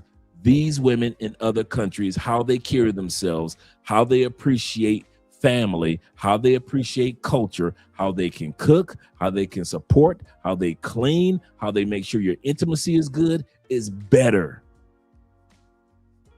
Because every time you guys are scared to say better, once again, we're giving everybody a participation trophy. Everybody gets a participation trophy. Everybody gets a participation. I don't mean better. I mean better. Like okay, here we go. Let me see if I still got this. Let me see if I still have it. I might still have it or I might not. Give me a second. There's a video I might still have. And if I don't have it, it's okay. But everybody gets a participation trophy. Here we go. I do have mad it. at me for dating. Let me pull it up for a second. This is what I mean. This is what I mean. Let me pull that video up. Row 3. Okay, cool.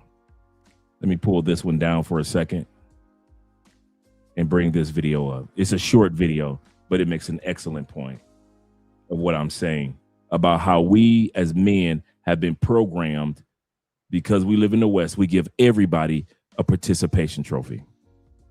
For dating outside my race, but I was dating outside of my race because they was doing things better than my race. I'm gonna keep it 100. My Spanish, better. Well, not better because I know where she getting ready to go. Not better. See how that goes? He said, I met better outside of my race. I met better outside of my race.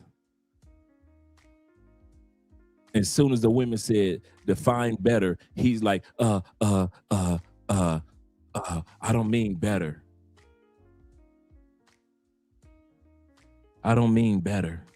I know you said they were doing things better. I want to know what better meant. Not better. I'm gonna change that. I'm trying to save you for the I know you people, is. That's for the why I'm culture. saying not better for the culture. There we go. Right, not better. We did. You men on the plantation aren't allowed to say better. You men on the plantation aren't allowed to say that there are women that are better than our women in other countries. There are black women that are better than our black women in other countries. There are women that treat us better. Not that the individual is better, but the treatment and their behavior in their culture in some areas, just some, is better. You black men can't say that. See, a white guy can say that. White guy can easily sit back and say better. Asian women treat me better than white girls, and ain't nobody gonna bat an eye. Latin dudes can go to Brazil and sit back and say, Brazilian women treat me better than the Puerto Rican women, my own Puerto Rican women, and nobody's gonna bat an eye. Will bat one eye. But black men, what she just say? For the culture? For the culture? That's why we sit back and we kind of like, you know, let everybody get a participation trophy. Why? Black women have been through so much over the last 400, 500 years. Let them have a participation trophy, Dre. It's not a big deal. Go ahead, lie to them. Dre, go lie. No, it's just a white lie. You know that the women in other countries are better, but you ain't got to tell them, Dre. Go ahead and lie. The rest of us gonna lie. It don't matter, man. Dre, lie to them. We're gonna get on these planes anyway. Go ahead and lie to them, Dre. Let them know, not better. I didn't mean better. For the culture. For the culture of women that I grew up with, because if I say better, they're gonna say, well, you say it's better than your mama? Yeah. If my dad had a passport, yeah. You mean better than your grandma? The way my grandmama was acting? Yeah. If my granddaddy had a passport, yeah. What about your sisters? What you telling me? You telling me that that better? I know my sisters. Yeah. If any man that dated my sisters had passports, I would have told all of them. I'd have told my granddaddy. I'd have told my daddy. I'd have told my great granddaddy. I told all the men, all my uncles that married, or my aunties. And I mean this from the bottom of my heart. My women in my family are good women. But when it comes to better, yeah, anybody that dated my sisters, I would have told them, get your black butt on a plane, brother. Why? Because it's better out there. And if I'm saying this about women that I love, y'all brothers can sit up there and tell a bare-faced lie if you want to. You know your aunties got attitudes like mine do. You know your grandmama, you should praise the Lord that she got saved older. Your grandmama wasn't like that when she was 24. See, you wasn't around. You didn't listen to the stories that granddaddy told when he first met grandmama and how fast grandmama was. How grandmama was the one that invented the miniskirt. How grandmama was wearing Daisy Duke before Daisy Duke wore Daisy Dukes. See, you weren't around for them years. You saw grandmama when she was going to church. She had the long dress on. She sitting up there barbecuing. She make the best macaroni and cheese and greens. That's the grandmama you know. Granddaddy got stories to tell. You wonder why you got them two cousins that ain't really your two cousins. Them grandmama kids, but them ain't granddaddy kids.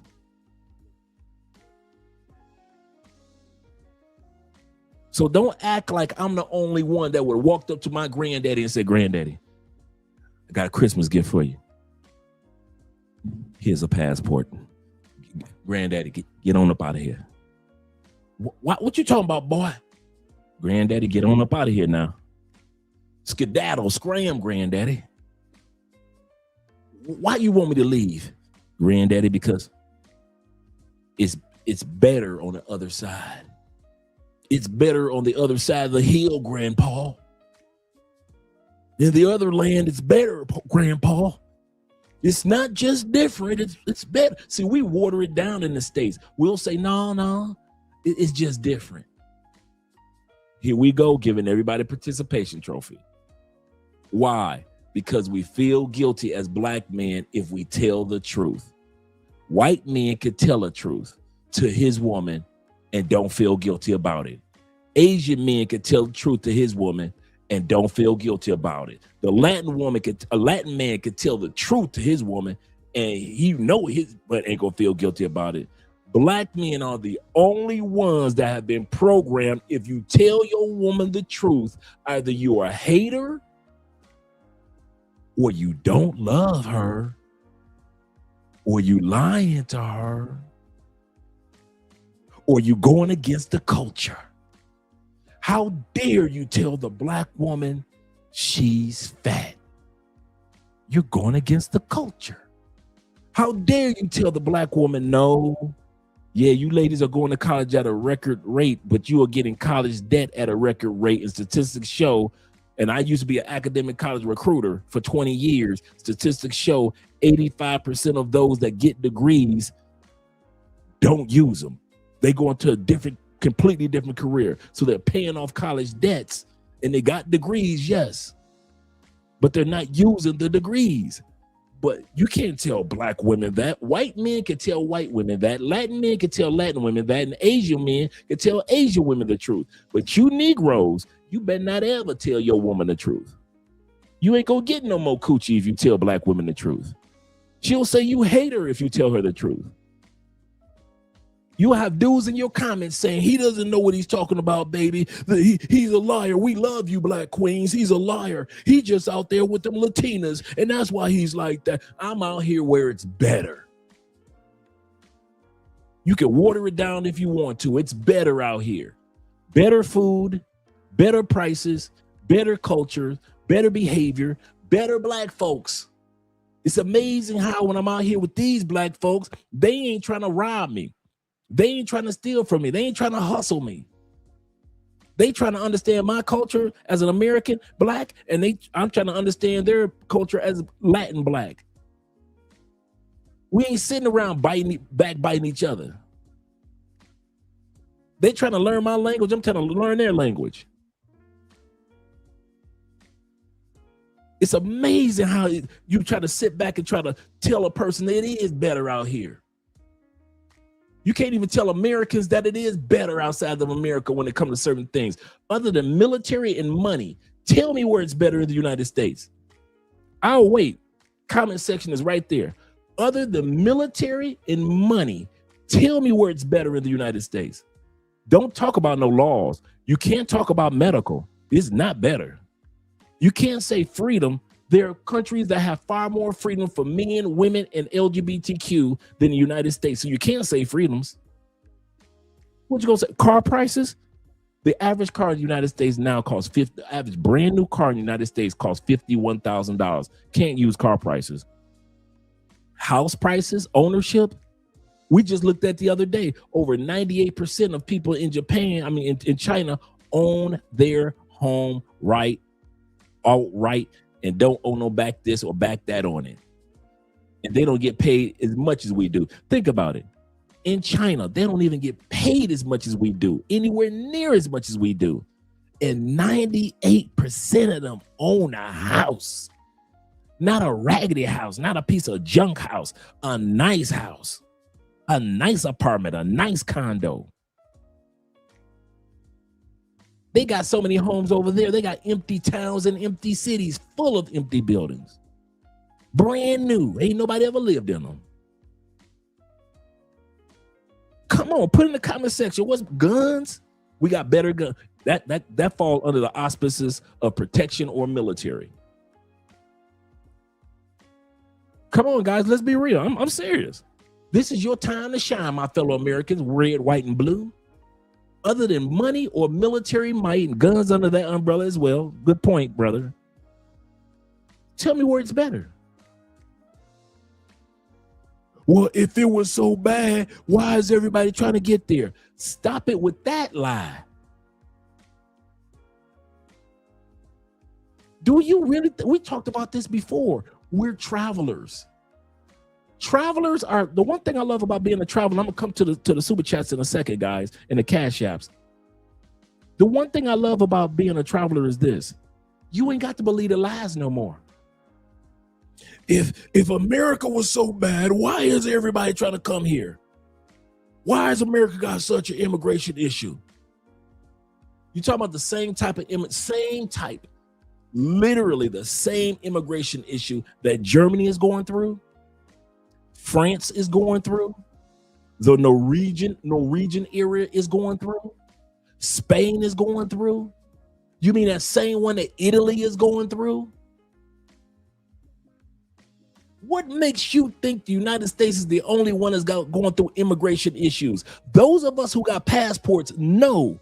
You go to Spain, it's a lot of illegal immigrants over there. Go to France, same dance. They say France within the next 10 to 15 years will not be white dominated either. They say it's so many black and brown people in France now, they about to take over again. The reason why I say again, because historically it was a black and brown country. So when Americans be coming with that hoopla, talk about so everybody wants to come here. Dude, number 2 reason, everybody trying to come there? Everybody trying to come here. Okay, all you dudes here that been here in Colombia during the Biden administration. During the Biden administration, from really overtook, I can't say the Obama because Obama was shipping people out. During the Biden administration, between 11 to 13 million people came in. 11 to 13 million. 11 to 13 million. Number 1 group was Asian people. Number 1.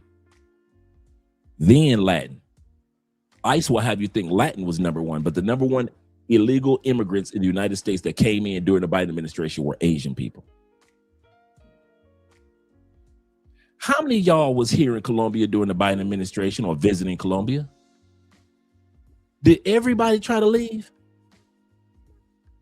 How many of y'all know somebody that left?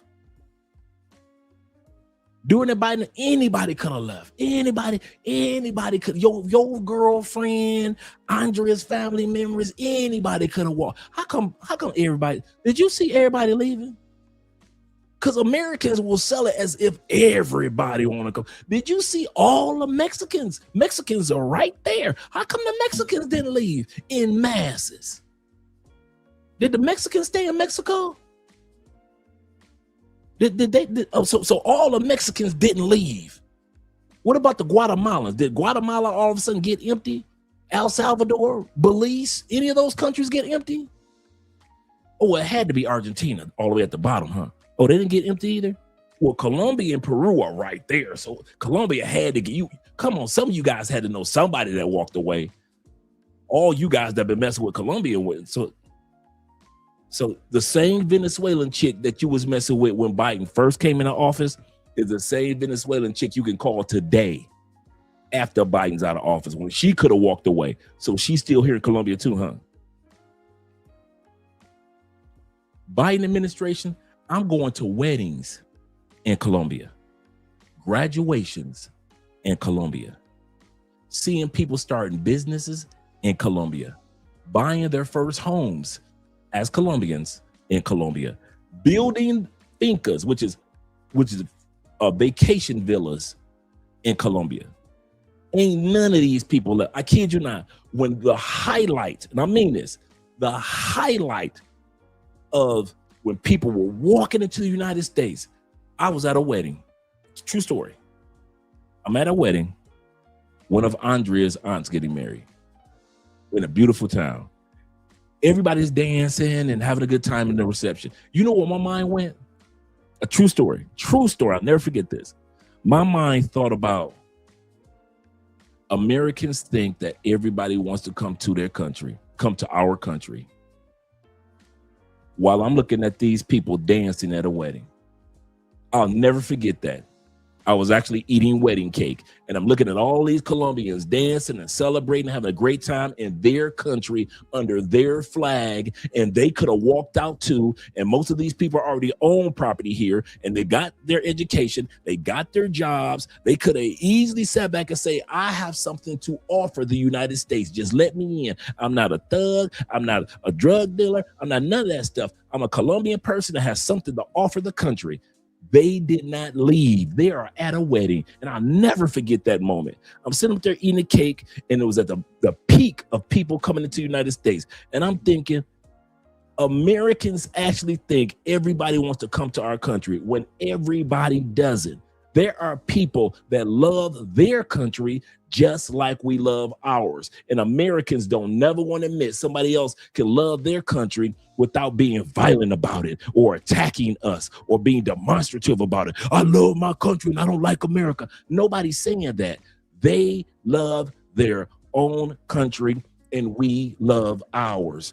And it's easy for us to accept that we love ours, but it's hard for us to embrace the fact that other people love their own country too.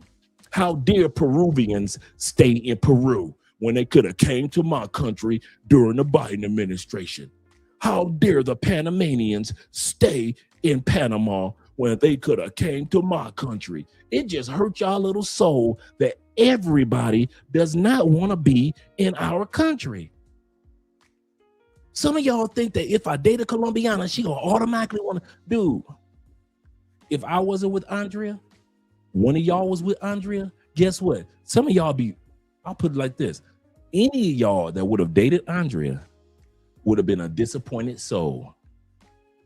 The last country Andrea, and we talked about this when we were just dating, wants to live in is the United States of America. She don't want to deal with the medical. She don't want to deal with the mass deletions. She don't want to deal with the deletion of kids in school. She want to deal with the fact that she's walking around the country. Now she got to get a artillery to protect herself. She does not want to live in a country where the food is unhealthy, the recipes are unhealthy. She does not want that. There are women in other countries that the worst thing that you can do for them is to take them to the United States to live.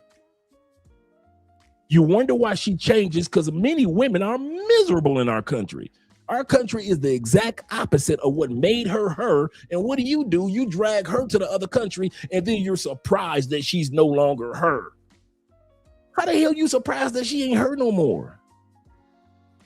You took her out of the atmosphere that made her her, of what made you attracted to her.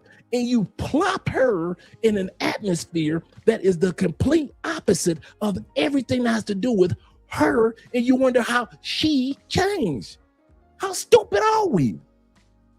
I'm serious. The last thing that you will ever see me do is try to drag somebody to a location that I know if they get there, they will no longer be that person ever again. Well, they'll have that name, but their behavior has to change to adapt to their environment. They're humans. Humans always change to adapt to a new environment. How the hell you think that Colombiana gonna still be the same? Now, for some dudes, some brothers, shout out to them, their ladies can adapt. I know some guys that brought women from other countries and they are in wonderful relationships. So this does not apply across the board. And I am happy for them. The wife is happy. The husband is happy. They had kids and they're happy. I love it. But we all know that's not the norm when it comes to bringing a woman from a foreign country. The dudes that bring a woman from a foreign country back to their home country, they've already made plans. They've probably visited the country a few times. Usually the woman, I noticed this, the woman already has stamps on her visa. I noticed the relationships that work out, usually the woman has at least 1 or 2 stamps somewhere in the world, or not on her visa, on her passport, I meant. She's usually have been somewhere before, so the America is not her first country. Either she's been to America a few times, or she's been over here before, she's been over there before. Usually those are the ones I noticed that work out. A woman that's actually been somewhere before. And so when you ask her, baby, you want to come to the States with me? She's like, sure. And I usually see that's one of the things I noticed that works out. Those women have been to places before. So traveling is no big deal to them. They understand the difference in cultures. But for you dudes to drag a woman out the barrios or the favelas and take her back to the States and think that she ain't gonna change in the States, you have to change for the States. You're one way out of the country and completely different outside the country. If you have to change for your country that you grew up in, how much more do you think the woman who's never been to our country is going to change? You understand the adaptation. So why are you guys so surprised when you drag a woman to the States who doesn't have any stamps on her passport, and all of a sudden she becomes this completely different person, and all of a sudden she all acts like an American? Selfish. Why are you surprised you brought her to a country full of selfish people? Because that's what we are, egotistical and selfish, and we all know this. And when she becomes egotistical and she becomes selfish and she's cheating and she decides to leave you, you're scratching the back of your head like you're Martin. How the hell she? What? That's not the woman I loved. She's selfish and egotistical now. What the? She doesn't dress like she used. She dresses like American one. What the? You brought her into a country full of selfish and egotistical people. We Americans know we got an ego. If we ain't got nothing else, when we get off the plane in any country, you can't tell us nothing. We don't get off the plane shy. Americans do not get off the plane and we shy. Like, oh man, yeah, I don't know what I'm gonna do. Americans get off the plane like we kicking in the door. Bam, I'm here, baby. Now it's time for you to have a real country. That's Americans. That's how we think. We were born and raised to be like that, no matter what race. But then you act surprised when you take your woman to a country full of egos and full of selfishness, and she becomes egotistical and she becomes selfish.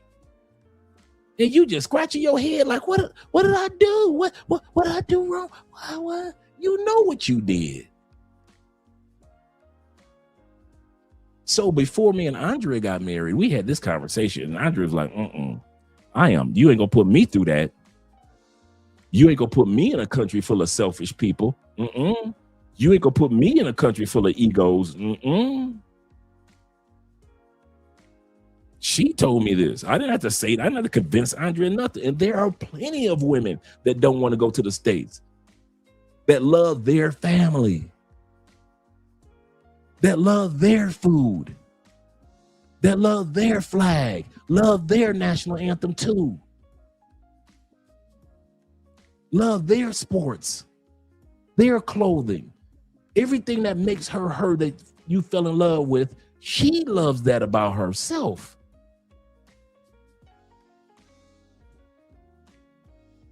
So when I sit back and I say black men, my whole rant was about this. Black men, you don't owe anybody anything, especially if you got a passport. Start telling black women the truth back in the States. It is a competition globally. If you don't want to compete, sister, you can cuss, fuss, do whatever you want. It's a global competition now. It ain't just the sisters in the States brothers looking at, it's the sisters around the world. Number 2, if you don't be the woman that I need, no problem. I will never force you to be somebody who you aren't. But since it's a global competition, I'm going to go where it is a better opportunity to get the type of woman that gels or is evenly yoked with the type of man that I am. Now, you can cuss me out while I'm getting on the plane, but I'm getting on that plane. Women, you could talk about me, F you, forget you, you a sellout, you don't love the black community, take his black card. You can talk about all that while I'm getting on that plane. While I'm getting on that plane, you can revoke all my Malcolm X comic book collection. You can take all my Martin Luther King Pokemons. You can take all my Stokey Carmichael baseball cards. I don't care. This is a global competition. This is a global competition. So for those of you men that think that you owe black women something because that's your mama, if your daddy had if I knew your daddy, some of y'all daddy, just like my dad, I'd have gave your daddy a passport. Hey, Mr. Smith, there you go. Go on, take that. Go on, take that. Mr. Smith, go on, take that. Because my granddaddy, my great-granddaddy, all my uncles, my Uncle Jeffrey, you see what I did? Gave my uncle, make sure my Uncle Jeffrey got what? A passport. Y'all think I'm just playing with this thing? Oh, y'all think I be talking to be talking. Me and my uncle got passports. He'd been over here plenty of times. And any of y'all got daddies, make sure your daddy got a passport. I'll never forget one brother's dad came over here, and I told you this story. He came over here to Colombia. Finally, he been trying to get him to come from Colombia, from Texas to Colombia for the longest. And he finally told his dad, hey, you know, they got golf courses in Cali. And he's like, what? He said, yeah, Dad, they got golf courses. I'm gonna hit your cash apps and super chats in a second, guys. Thank you. They got golf courses. And his dad been golfing and been a golf instructor since the late 60s. Dad was like 72. So he finally came over, man. And one of his little Colombian girlfriends spoiled his dad rotten. You thought it was his dad. I mean, her dad, the way she was treating him. And he didn't ask her or nothing. She just spoiled him and spoiled her father to where he came back for a second trip. He told me, while we sitting there, me and my man, we sitting there having some drinks, right? He said, man, you young folks. Now realize, at this time period, I was like 55. He said, you young folks, y'all got it good. Y'all got these passports. You young folks got it good. Other than you military guys, you know, y'all got it good. Y'all got these passports. as if the passports were just invented or something. He said, man, if I had a passport 15 years ago, no, he said 14 years ago. I say, sir, wasn't your wife still alive back then? He said, you heard what I said, young man. And I just started laughing. He said, man, listen. And this was his son that was right there. We all having drinks. He said, man, if I had a passport, even if his mama was still alive, I'd have been gone. I'd have been gone. Year later, my brother's dad passed on. He texted me, he said, you know, my dad passed on, man. He said, but he said, man, I feel so much peace knowing that he got a chance to travel outside the United States. And then the way my little lady friend treated him, he got a chance to see how good women in other countries treat you because they treat you better. He said, Dre, I'm hurt because my dad is gone. He said, but I'm so glad he got a chance to play golf in another country. And his dad came down here and met so many dudes, Asian, Colombians, at the golf course here in Cali. We got 3 of them, 3 major golf courses. Medellin has 3 beautiful major golf courses. He said, man, the blessing for me was just to see my dad experience the better that I feel. He said, that's the peace I feel. He said, because you know, I've been trying to drag dad on down here for years. For years. I say, yeah. I know. And he was at peace with that because his dad was able to use a passport. I feel the same way about all of our dads and all of our granddads and all of our uncles and all the dudes that ever dated my sisters. And I say the women in my family are good women. And I still say, men, I wish these men had their passports to make this a global competition. To make it a global competition. Shout out to you guys. Let me get to these super chats. I know I was running off at the mouth for the longest, gentlemen. Let's get back to the video in a second. Let's scroll down, make sure I get everybody. I'll just read from here from Will, because I don't remember where I was. Will says, Dre, that's a U.S. thing. He say foreign ladies will start a conversation and hit on you. Absolutely correct overseas. And this is what Fawdy was saying. Shout out to Fawdy once again. He said the real question should be, why are women shaming men? But why are men even paying attention to begin with? Absolutely correct. David says this. Shout out to David Dice once again. He said, here we go again. Western women talking tough about the ladies overseas, knowing they will never say to the ladies overseas, they will never say it to their faces. That is so true. Player says this. Shout out to Player in the building. He says this. He say, was at Rasta Beach in Rio de Janeiro, Brazil, that is, with my boys and some Brazilian women, just having some fun. He say 4 rats from the U.S. came to the beach and not one dude was checking for him. Not one. They were shaped like a sack of potatoes. Turf dirt. Straight turf dirt. And shout out to my brother, the YouTuber, my man MAB, the MAB Experience. Shout out to all you military men out there, all you Navy men as well. Well, that's military. Salute OG Andre and the chat. Salute to you with the $20 love. Appreciate you, brother. Really do. Let me scroll back down a little further. We got a man supporting man in the building. He said, hey, Dre, we got them upset on TikTok with your FBA commentary. I got to check that out. I haven't seen it yet. I'm going to go to your TikTok when we get done with the show. I saw a couple of them that you put in my that you sent over to me just regular videos. But I haven't been to your TikTok in like a day and a half or something. So yes, sir. Shout out to you. Shout out to Theo being in the building, mentor himself. He said, wait, how's Colombian wedding cake? Actually, it's good. Actually, it's good. And Colombian wedding receptions go all night long. The sun gonna be coming up by the time they go to bed. Goodness gracious. They party all night long. And yeah, but you had so much fun, man. So much fun. Talk to my man. Perception is reality in the building. Glad to see you're here.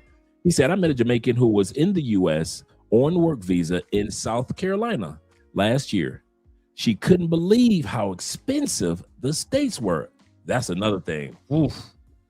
He said, believe it or not, she wasn't sad when she had to go back to Kingston. A lot of, man, it will amaze you how many people come to the States, get their money up, and leave. I'm serious. We're great for as far as investments, economics, opportunity, education. That's true. But when it comes to culture, a lot of people just say, I got my money up. It took me 20 years to get it up. I got 2 kids. The kids can stay, but I'm out. I'm going back home. A lot of y'all mamas and grandmamas originally from the motherland and the other lands, they'll leave you. You grown now. They'll leave you. And they'll go, hey, I'm 63. I'm going back home to my culture. I only came to America to get stable, make money. I'm out of here. Yep. Perception says this as well. He said, I agree. Women well traveled or been to the U.S. or have friends and family here. That's true too. Here, they tend to do better here. Absolutely correct. That's a good way of putting it. Every single one of them that I've seen successful. And I've met some really good couples that live in the States with no issues. And you're absolutely correct. The friends, the family, the having been to the U.S. before, or they've traveled somewhere in the world before going to the U.S. Perception says this as well. He said, calling back, and shout out to you, man, for all the love that you've been showing. He said, calling black men lame for finding love abroad isn't working anymore. No more of that. He said, it's sisters, although the diaspora is sisters throughout the diaspora. It doesn't stop with American black women. That's so true. That is so true. You've got the sisters in Ethiopia pissed with the brothers who are getting their passports and going to Morocco and getting married. Do you know how bad you got to piss off Ethiopian men, as fine as Ethiopian women are, that Ethiopian men are saying, we getting on a plane and we are going to Morocco. A, is cheaper. B, the women are better. I'm looking at these brothers like, are you kidding? They are not playing. So he's absolutely correct. It is not just the sisters in the States. It is not just the sisters in the States. My brother AMSM says this. He said, Andre, out here recruiting men to the Love Crossing Borders Committee.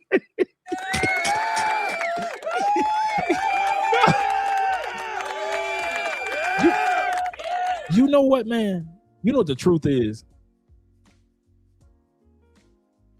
The truth is, I can sit back and tell y'all a bunch of lies. Here's what the truth is. If y'all want the real truth, if I just wanted money, I would not do male content. I could easily make 5 times as much. And no, it's not a money thing, but it's a money thing. I could easily make 5 times as much lying to women. Y'all know this mouthpiece. I could have easily been Derrick Jackson. Easily. Derrick Jackson at his peak was at 2.2 million subscribers. Even after he failed, today, Derek Jackson has over 800,000 subscribers. I could have easily went for that money. That's easy money to get. The reason why I do, and Kevin Samuels did, and Lead Attorneys somewhat still does, and Richie Mack does male-centered content, because we need to be encouraged too. Women got a bunch of content creators encouraging them in this way and that way. Us men that travel, we need to be encouraged too. I would not, I kid y'all not, guys, I would not have taken relocating as serious as traveling if it wasn't for all the brothers I was watching that relocated. If it wasn't for watching the Ace Lives, Tailor Made Dreams at that time, Jabril Passport Heavy, I Am Marwa, More to Life, the brother in the Philippines, Danny over in China. If I didn't have these brothers to glean off of and take relocating as serious as vacationing, I would have just been another dude with a bunch of stamps on my passport from vacationing. That's how serious I take men in our opportunity. If you just want to be a traveler, I'm here for you. If you want to be a relocator, I'm here for you, just like those brothers were here for me. And they made me take, from watching them, they made me take relocation serious, like it wasn't a game, like it was something that I could really do. I could, wait a minute, you mean I could really, bro, I'm from Detroit. I've lived in a lot of states. Furthest state is California for a little while. Shout out to the Yay area. In Florida. I ain't never thought about living in another country. Just getting stamps and visiting a bunch of countries. That's what living? You mean I could really live in another country? Like live. And I watch these men live, have relationships, like Tailor Made Dreams, having kids, building houses. Like I Am Marwa did, built his mama house and then built himself a house with YouTube money. And I wasn't even thinking about YouTube at that time period. I was just thinking about, I could really live in another country? That's some white boy stuff. That's some military brother stuff. That's the military dude. You know, you see that in the movies. They're military brothers. You mean a regular dude from the east side of Detroit that did 10 years in prison, that sat back and was made it in the white collar life after getting out of prison and doing blue collar for so many years, got a white collar opportunity and ran with it as an academic college recruiter for 20 years. I can live in another country. Me, a dude that got divorced after 14 years of marriage as a stepdad. So I can tell y'all how that works. You mean I can have a new life? You mean I can have my slate cleaned? I mean, a whole brand new slate. And I can create a whole new chapter of me? Dude, I'm 50. You can't start no, man, in the United States, they tell you can't start no new life after 50. What you talking about, Dre? Sit your butt down. You got you a good job. You own a house in Florida. You got your Ford F-150. You got your convertible car. You got all the women in Florida. Hey, you live in Florida. All the foreign women are over here anyway. You ain't got to go nowhere, Dre. All the foreign women are right here at your disposal. Just go vacation, Dre. You can vacation sometime. Go ahead, vacation. You got stamps, brother. Go hit the vacations. Hit some cruises. Hit some trips. Get your stamps up. But I watched those brothers with a relocation, not a vacation mindset. And I said, if those dudes can do it, I can do it too. And so this is why I encourage with every prayer that I have, bruh. I try to be an example and encourage the next brother, whether it be black or white or whatever race or culture.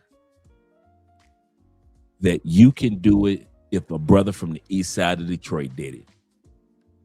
Go ahead. Take Theo's classes. Study like you're supposed to study. Don't half-step it. I'm serious about my studies now. I'm into it. I'm into it. 4 hours a day now. Into it. Or get your apply for jobs that are overseas jobs. You ain't got to be a government worker. You ain't got to be ex-military to apply. You can be a regular citizen like us. Apply for those overseas jobs. I know you're gonna miss your mama and your cousin and them, but mama been telling you go live your life, baby. It's your time to live your life. Mama done lived her life. Now go, you gone now. Go on, live your life. She'd have been told you to do that. She told you that 10 years ago. It's you that keep hanging up under her. She ain't telling you to hang up under her. That's you. I'm here to be an example to you brothers, man. Whether women care about what we're doing or they don't. I don't care. I do not care. All I care about is when I see you brothers like the T-Max, like the Wills, like the J. Clydes, and all like my brother 0 milligram, my man Vic. When I see you Ronin Travelers, Richie Max, Chocolate Man's in Thailand, all you brothers overseas, in Europe, China, Japan now, Austin Holloman living his best. I knew Austin was gonna grow up. I've been told him that. I said, man, y'all gotta be patient. The man is only 23 years old. Austin like 27, 28 now. Got him a serious relationship with a wonderful young lady. And I'm seeing his audience start to change to mature audience now. Not the little boys that used to follow him when he was 23 now. Now you guys have all these men and even more to gleam off of. So you can do it too. That's why Love Crossing Borders is here almost every night. Because you guys can do it too. You guys can do it too. Obsidian is out there to help you guys and other individuals that are out there. Ask an older man, he's out there. Shout out to that brother. I believe him and his wife are in Dubai and his daughter. You got a lot to glean off of, man, that we didn't have. So I'm here to encourage you guys that you can live that relocator life as well. Shout out to all you guys. Yes, sir. The Love Crossing Borders Committee, he said, get a passport. You get a passport. You get a passport. You get a passport. You get a passport. You get a passport. Yes, sir. Zeta's in the building with the $10 love. He said, my dad was military Navy, and he's seen damn near every country after he left the States. Dre, you're absolutely right. That's the part that they don't show about Black men leaving the connections and positive love. Absolutely correct. Absolutely correct. Zeta also says this. He said, my dad used to send souvenirs from overseas. That's how I got into traveling. So when I finally left, I understood what the old heads were talking about. I was having a bad day the other day. Just every day overseas is not going to be a perfect day. Some days you're just going to have a bad day. I rarely have bad days. I'm going to say this again. I rarely have bad days. And I had to pause. You know how you have to take life and just put a pin in it. Just pause for a second. And I looked around our apartment and all that Andre and I have accomplished. And then I just so happened to be looking around, and I looked at the refrigerator. And if any of you have seen the photos or videos that I showed of our refrigerator, it's full of magnets to where we don't even have room. It's all on the sides and everything. Because everywhere we go to, we collect magnets. And I just stopped and I just looked at the magnets of all the places that we've been to, starting at 50 years old. Starting at 50. All the things that we've seen, I'm thinking about all you guys that we've met, all the different cuisines we've eaten. And it just made me feel better. Sometimes those souvenirs, you're right, they could just have an impact upon you. Let's continue on with the video. I didn't want to go rambling like that, guys. I know we got a little bit to look at on the video. Let's go back to the original. But this video was talking about how the brother was compromising. But let's go back to our original video. Let me take this one down. Let's go back to the original. Living in Thailand. Almost 14 years. Do you date? I do. You do? Okay. The men that come out here, they're looking for something else. They're not looking for a wife. They're looking for fun. If you're looking for a serious relationship, maybe not. But if you're looking for a good time, somebody to hang out with. Black men.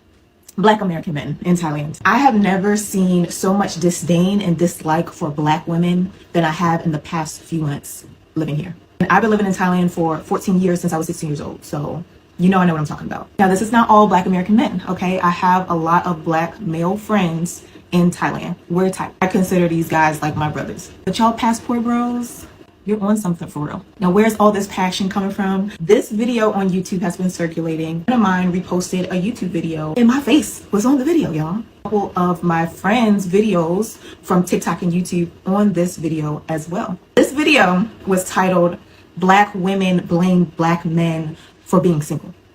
How are you going to essentially attack or call out women for sharing their experiences? It's hard for us dating in Thailand. Why are we penalized for that? Like, what? And I won't even say that it's just Black women, because I've heard from other foreign women as well. It's hard for them to date too. I watched a bit of the video, but I didn't want to watch the full thing because I'm not helping that man's algorithm, and neither should you. His video comment section was going off. Like, it brought out all the passport bros. And the one thing I gotta say is, y'all need to be better. Like I always say, they can say everything about what men who travel say. I heard them accuse us and say everything about us, right? I said this the other day.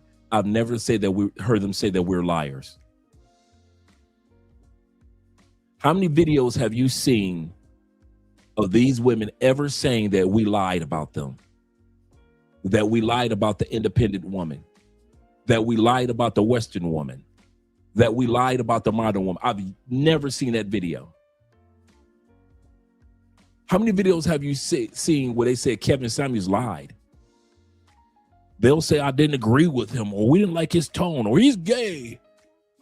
They've never called him a liar. Everything he said was the truth.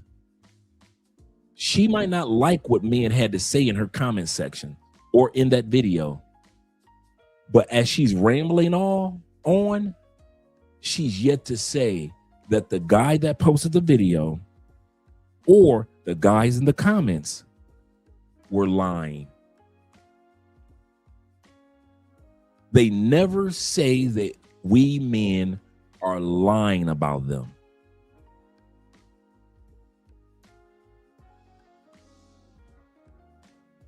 They'll say you don't like Black women, you don't like white women, but they never say that we lie.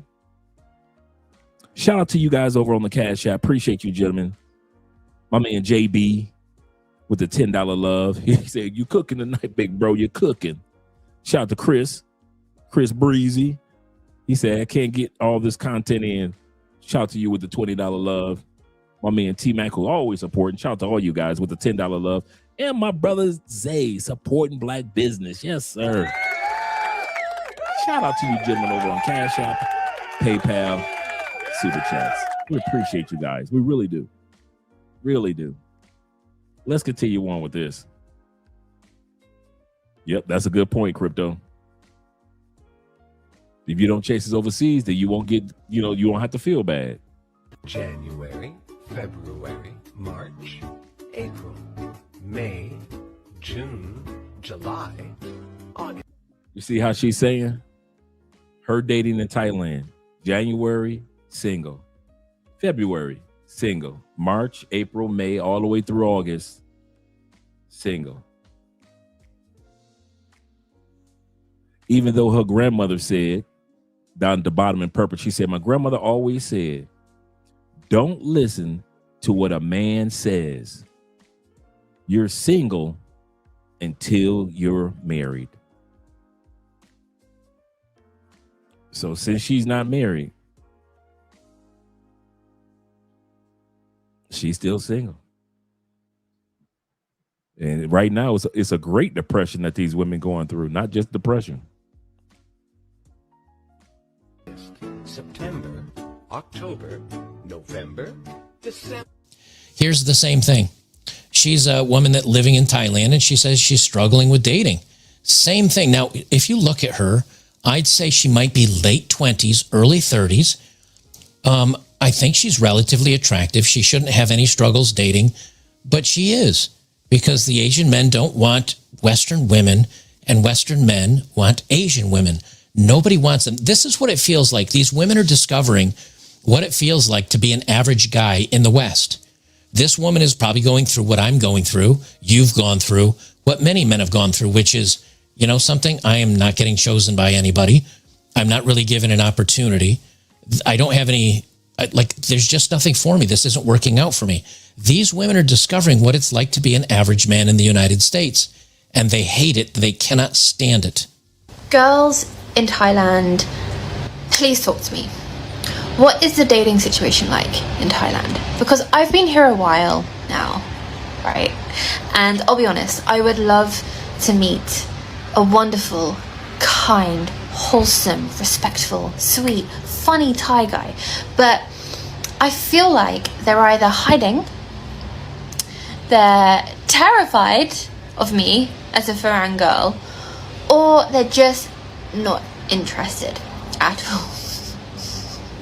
So what is the dating situation like? Like, what's going on? Help a girl out. There's just too many other options. And what's happening too is, I think Southeast Asia, you know, when I was in the Philippines, when I was in Thailand, yes, they have their own movie, they have their own music culture. They've definitely got their own culture, and it's beautiful. It's really awesome. I especially like the Thai culture. But they do have influence from the West. You know, the Filipinos and the Philippines has much more Western influence than Thailand does. But they're familiar with Western movies. You know, I think at the time that I was over in Thailand, in the Philippines, I think I went and saw one of the Avengers movies, and it was in English with Thai subtitles. So, you know, they do have a lot of our movies and culture over there. They're seeing the stunning and brave. They're seeing the, you know, little 115-pound women throwing around 275-pound guys, and all the DEI and all the wokeness, and they see it too. And what they are realizing is that Western women are kind of crazy. They're very liberal. They're very left-leaning. They're very argumentative. They're very spoiled. They're very angry. Many of them are overweight. Now, she's not overweight, but I think what's happening is it's becoming an association. Well, it's as simple as that. It's just a pattern recognition.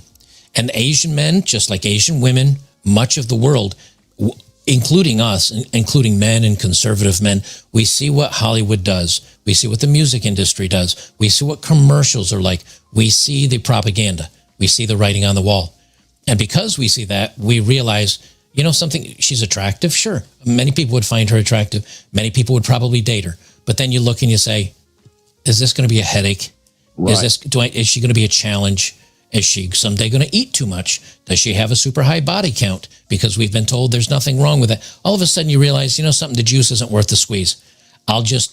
Whether you're a Southeast Asian guy or a white guy, you'll just say, you know something, I'm going to stick with the easier fight, which is going to be someone from Southeast Asia. This is exactly what will happen if you get a Thai girlfriend. First things first, you will put on some weight, as I personally have myself. because they will cook for you all the time. Even when you're not hungry, you'll get served some of the best food you've ever had in your life. And trust me, you'll be having double if not triple portions. And even when they're not cooking for you, they're thinking of what to cook next, because they do not like for you to ever be hungry. Now, if you have any sort of pimple or spot on your body, just know it will get popped by them. In fact, sometimes they'll actively search for these. And don't even try to say no. You just have to accept the fact that your pimples will get popped whether you like it or not. You'll also end up saving so much more money on taxis, because we all know there is a Falang and there is a Thai price. And if you have a Thai girlfriend, they will make sure you don't get overcharged. Just trust me on this one. And lastly, listen to this. Honey, what do you want to eat for dinner? Lasagna. He's gonna have rice. This is one reason why a lot of men are heading to Thailand. Now watch this video carefully. This man is dating a Thai lady, and they're about to go out. Before leaving, he decides to clip his own nails without letting her see.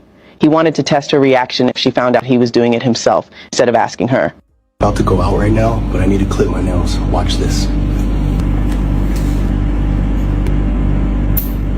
Daddy, Yeah? what are you doing? Nothing?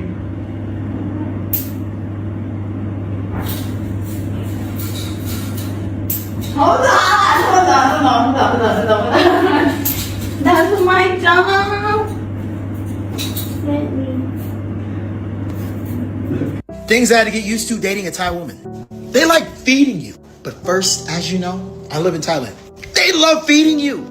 I never had it this much. And I'm talking about taking the fork and putting it into your mouth. They like eating together. Very, very family oriented. They're going to always ask you about your family. They're going to be invested into the conversation with you. They're going to remember what you say too, because they're actually listening. I know, fellas, sometimes you're not used to anybody listening to you. They actually be listening. Their femininity is unmatched. It's a built-in femininity. I know I'm going to get some women in the chest. He's a man-child. Well, I'm a wealthy man-child, so shut the fuck up.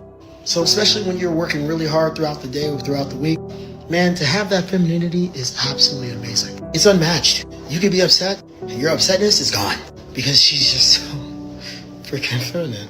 Cooperation's at a 10. She's down for the team. She knows I'm a great leader. My track record breaks that down. And that's one thing a lot of women don't understand. If you're with a guy that's obviously super hyper successful, he has a track record of leading. Why don't you listen to him? Look at your track record. You don't have one. I mean, logically, if I'm wanting to be successful, I'm going to go follow that person with a track record of success. But for some reason, modern women don't understand that. It's my opinion's gotta matter. She listens, and I set her up for success. Well, lastly, I'll leave it with this, and this is kind of the cover video or the cover screenshot that you can see here. And World Star Hip Hop found a Filipina on the street. They're just doing various interviews. They came across her. She was just finishing up a workout with her friend. This is what a lot of men would like to find in a woman. Now, it doesn't mean if you bring her back to the United States, she doesn't take every dime from you. I'm not saying that. But it does mean that if you were to go to the Philippines or Thailand or Singapore or Vietnam and decide to live there and work there and make that your home, at least for a while, the odds of you finding a woman that meets all of your desires for being a girlfriend or a wife are much, much higher. Now, of course, we know smart men don't get married. It doesn't give you any guarantees that if whether you stay or whether you come back here, that she would stay with you and wouldn't use you for a visa or something else. But it does show you, at least initially, the mindset of these women is what men are attracted to in the first place. What's your name and age?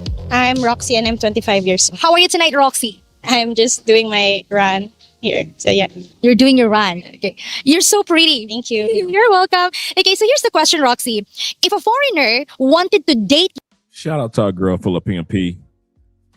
Showing some love out there in the Philippines and Thailand.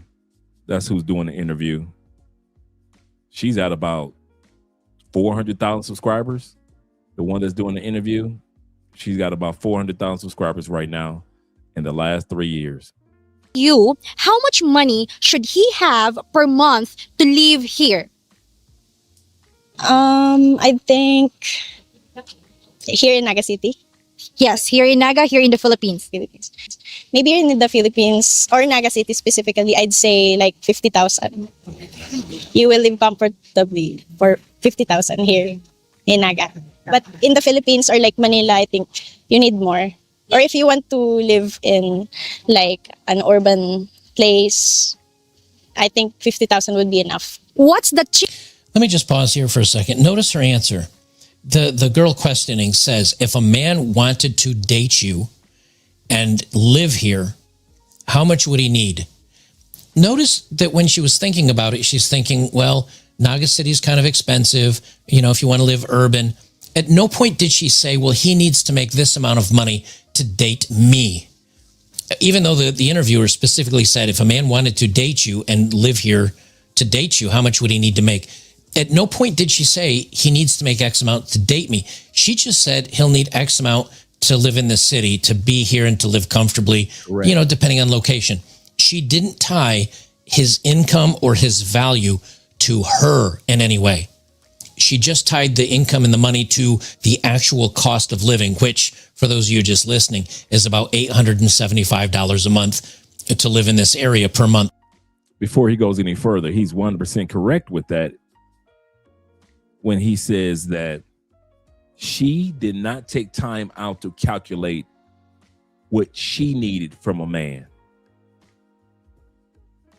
In the West, how much does a man need to make? He need to make at least 150,000. That's just starter. I need my man to make 400,000. I need my man to make 3 million. The man doesn't need that much for himself. These women are in the West calculate your money for them. They calculate your money for them. This young lady ended up on World Star Hip Hop because she calculated your money for you. But at no point did that money, did she tie it to her as a person? That's key. It doesn't sound like, if you don't think about it, it doesn't sound like much. But if you think about a lot of the interviews where the guy on the street says, how much would a man need to make to date you? All the Western women say, oh, he needs to at least make 6 figures, or I won't date a man that doesn't make less than 200 grand. Like they assign the value to them instead of the city. You know what I mean? It's interesting to see that she didn't even connect the dots at all. What's the cheapest date would still impress you? Oh, date. I'd say cafe date or coffee dates, like, or we can go eat street food. Yeah, I'd appreciate that. How much do you think it would cost if you go on a street food date? Like street food, if it comes to street food, I think like 300 or 500 pesos. Yeah, for both of us. She would be impressed if a guy spent a cup of coffee on her, spent $5 to $8 for 2 people, which is $2.50 to $4. She would appreciate that. She would be impressed by that. How many times do we hear Western women say, oh, he's got to spend at least $100 on dinner, at least 200. Red Lobster doesn't count, or I don't know, Applebee's or some other restaurant doesn't count. He needs to put in the effort. This is what men look for. This is the humbleness, the relaxed attitude, the non-challenging, the I deserve so much more. This is all men want, and they can't understand it. What's the most romantic thing a guy can do without spending money? Cook for me, I guess. And what would it be? Like a simple date at home, or we can cook together like pasta or chicken. Like pasta, like spaghetti? Like carbonara, and like more protein. I need more protein. Okay, this one. If a foreigner made only 30,000 Philippine pesos a month, would you still date him? Yeah, if I work too, yeah, that would be okay. If you're working? If I'm working. Man, you dudes in the West, just listening to this woman, just listening to her makes you feel like you're behind the 8 ball in the West when it comes to dating. This is crazy. This is amazing. Both work, but if we're both not working and we only got like 30,000 each month, I don't think that would be enough. Especially the expenses here in the Philippines is getting higher. Yeah, because of the inflation, right? Yeah, that's right. At no point does she reflect the money to her. It's just, if we were going to be living together, if we're dating, either we both have to work so we could afford because the amount she said, 30,000, is about $525 a month, I think she said. She didn't say that's not enough money for me, or he needs to spend more, or I demand more, or I'm higher quality than that. She just basically boiled it down to, I need X amount of dollars, or we as a couple would need X amount of dollars to get by a month just from the cost of living. Now, if we're both working, we'd be okay. But if just one of us is working, yeah, we'd need more than that. It was never I wouldn't date him, or I'd force him to get a second job, or he needs to, or he must, he should, he needs to. There's none of that.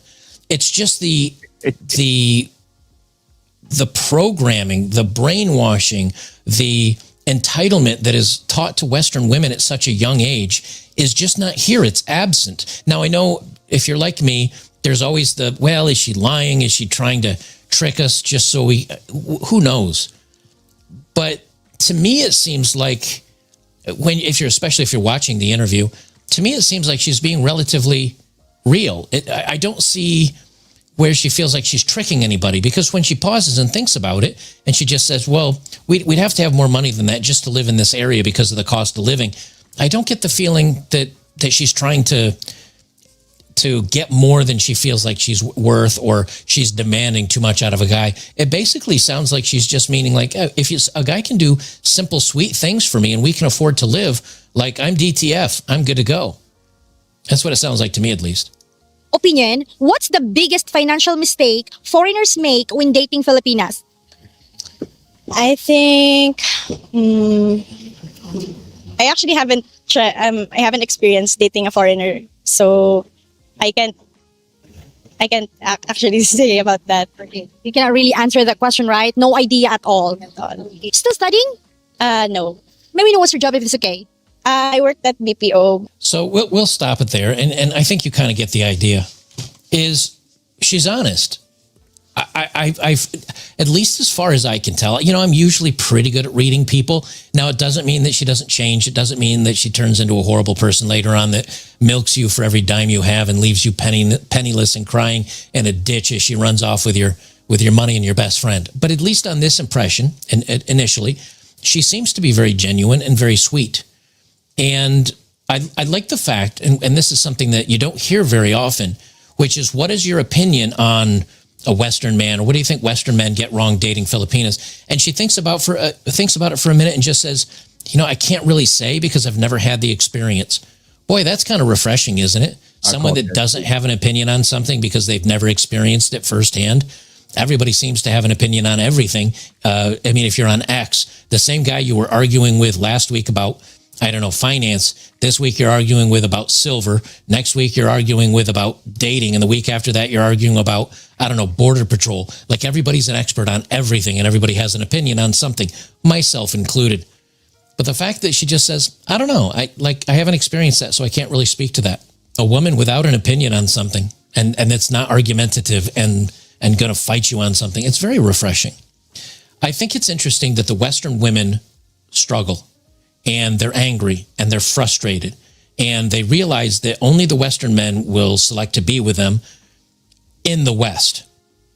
And given the opportunity, in the East, Western men don't want them, Asian men don't want them. Nobody wants them. They are the selection of last choice because of the type of people they are. And so they have to come back here, where maybe men haven't traveled to Asia and know what Asian women are like, or more submissive, more petite, more kind, more demure, etc., etc.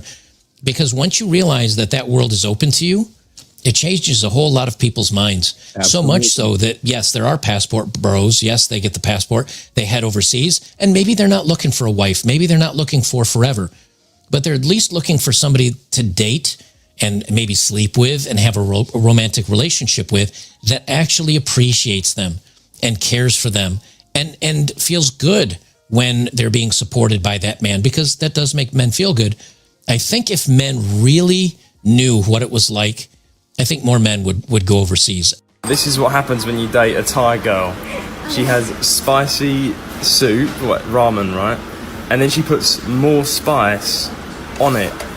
Like, as if it's not spicy enough. I just tried some, and it was really spicy. And then she just gone and poured a load of more spice on it. Like, how spicy are you going to get? Excuse me? Hi. Hi. Do you speak English? Yeah. I have a question for you. Would you want to grab a coffee with me? Sure. Like right now? Right now, right here, right now. Let's go. What's your name? My name is Opal ha. Opal, the gym. Opal. Okay, nice to meet you. You wanna say it in Thai accent? Opal. Opal. Yeah, that's good. Come on, you can do it. One more floor. I wish I have long legs like you. Cheers. Cheers. อร่อยไหมคะ What do you like most about Thailand? Thai woman. First thing came to mind. I had a feeling that you're gonna say it.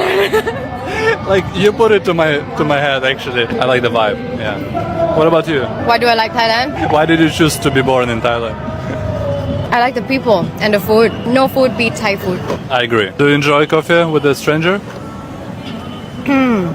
Yeah. or no? I've never had coffee with a Ukrainian boy before.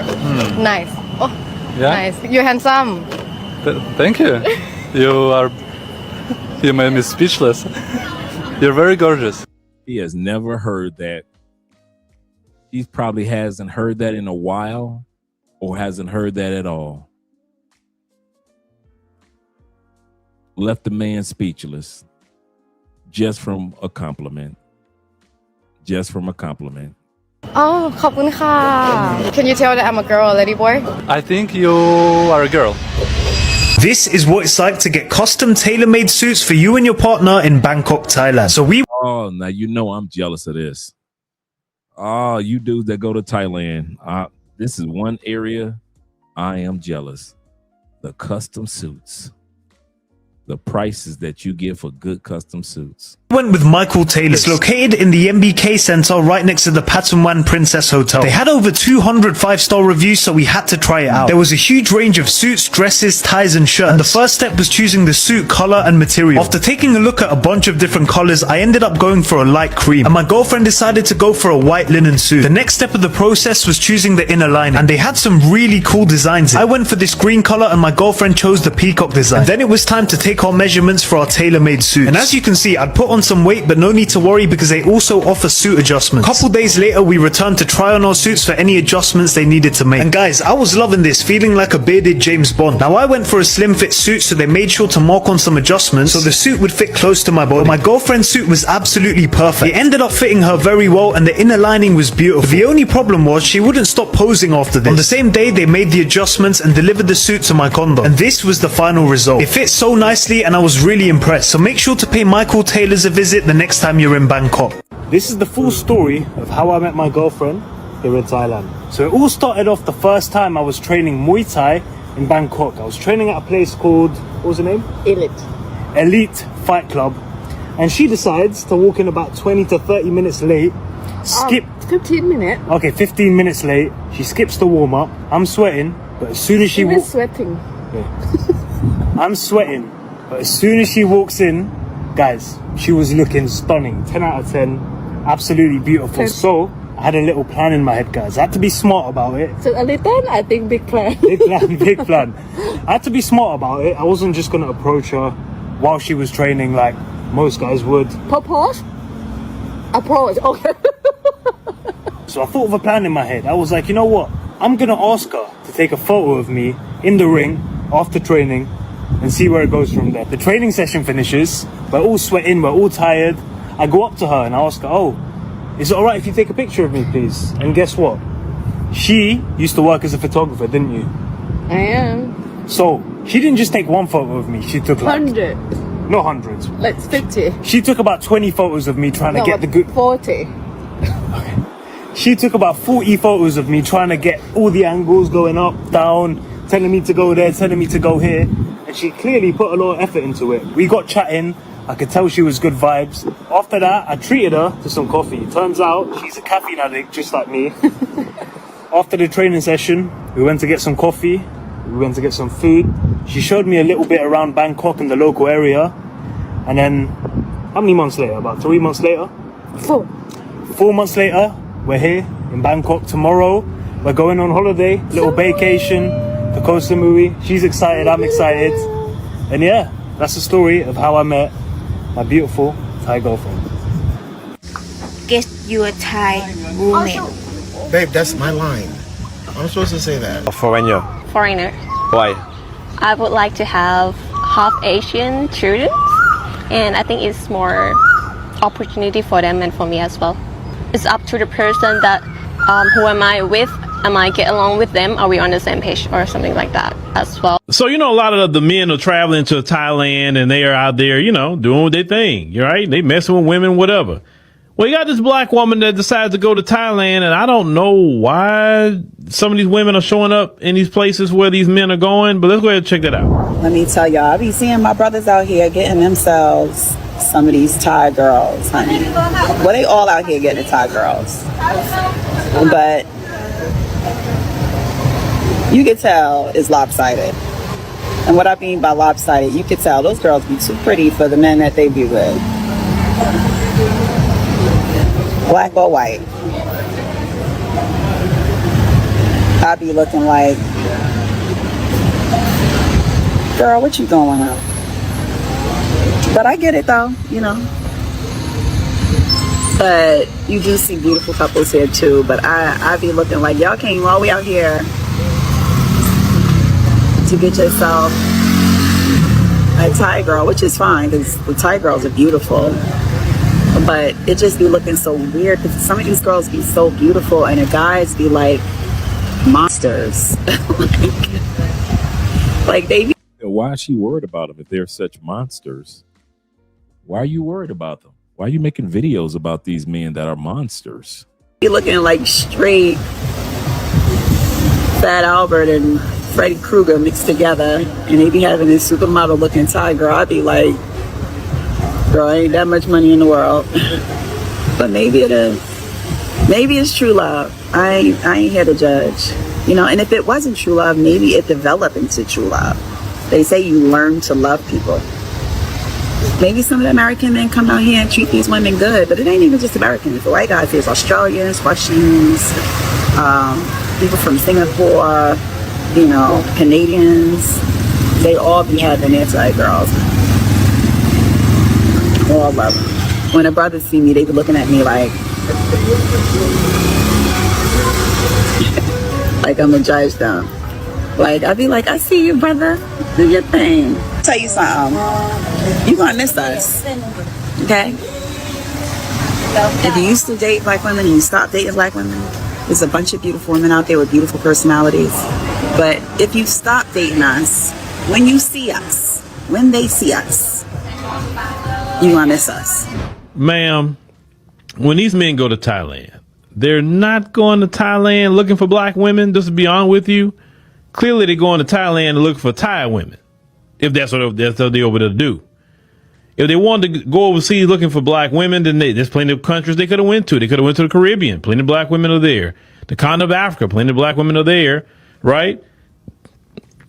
And they do have some African women that live in Thailand, but those guys aren't going to see those women. They're going to see Thai women. When I did my travels, I could have easily seen myself staying maybe in more rural areas of the Philippines or in like northern Thailand. I didn't get to the south of Thailand very much, but like Chiang Mai, Chiang Rai, there were some really nice cities up.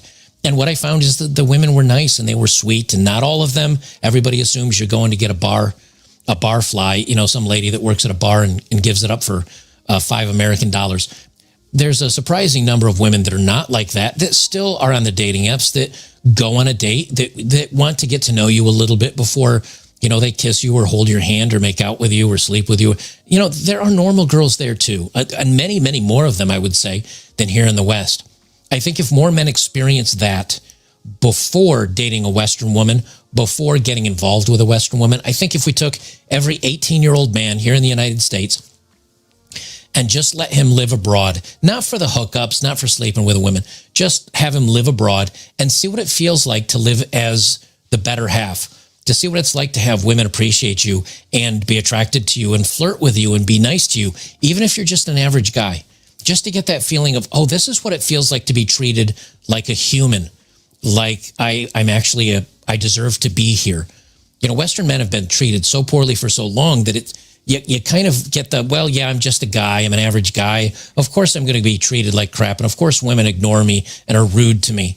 I think if you got to experience that for a while and then you came back here and women were rude to you or uppity to you, you'd tell them to F off. You wouldn't simp for them. You wouldn't be liking all their photos on Instagram or whatever. I think men need to get this refresher of what it feels like to be loved and cared for and deserved of appreciation. It's just been so long since we've had that I think men forget. And I think because of it, the world is worse for it. But these women, once they find out what it's like, they're looking for the exit. They do not like being treated like the average man. Guys, if you like my work, make sure to join me over on betterbachelor.locals.com, or for those of you on YouTube, at least get over to Rumble. The channel is Odd Man Out, because I also do news stories over there. Anyway, come on over, join us. Great community of like-minded guys. You can sign up for free. Doesn't cost you anything. You can check out the forums, check out the topics we're talking about, and you can see the live streams that I've done in the past. And then if you say, hey, you know something, I kind of like this, I dig this, I want to be a part of this community where I can post and share things and join some of the live streams that I do for supporters only, it's $5 a month, which is literally less than a crappy cup of coffee from Starbucks. So come on over, join us today. I think you'll appreciate it. Enjoy the members only live streams that I do. It's a good time. It's a good community. So come on over, check it out, and you won't regret it.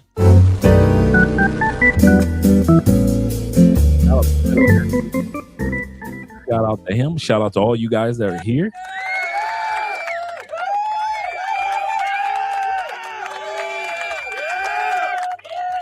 David says this. He said, I really don't think about these ladies, that these ladies realize how behind they really are versus ladies overseas. The competition is over. It is, man. When they, you know, you can't win an Olympic 100-yard dash if they fire the gun and you don't acknowledge that you're in a race. You can't win. If you're in a 100-yard dash, you can pretend like you aren't in a race, like this is not happening, but they fired that gun and everybody else has started running towards the goal, towards the finish line. And you can stand there and talk about how you don't like the Olympics and how much you don't like racing, how you don't like to run and sweat. You can use all the excuses, ladies. But at the end of the day, the race has started.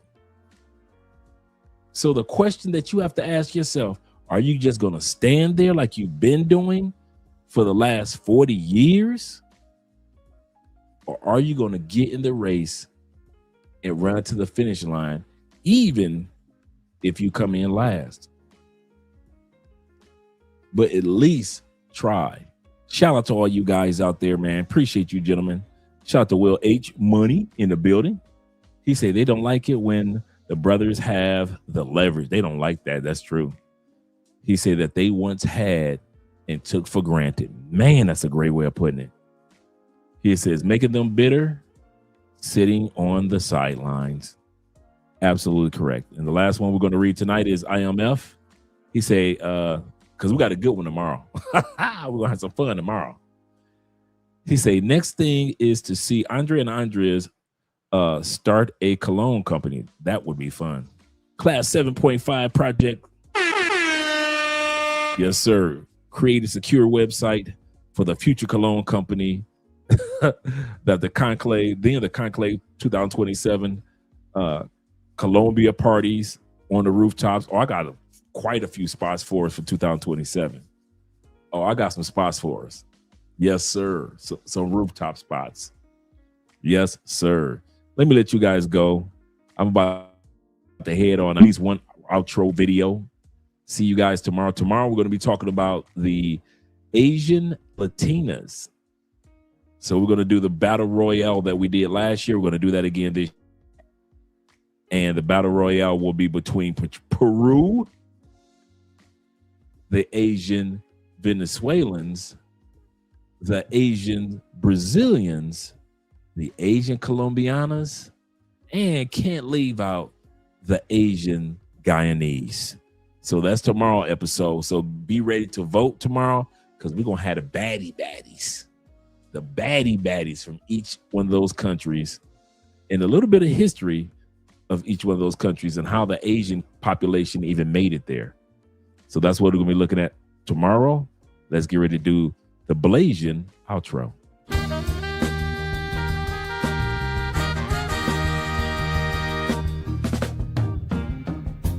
We can do better. We could be chasing dreams. We know what's right, and we know how it feels. Yeah, we can do better. We can make a change for real.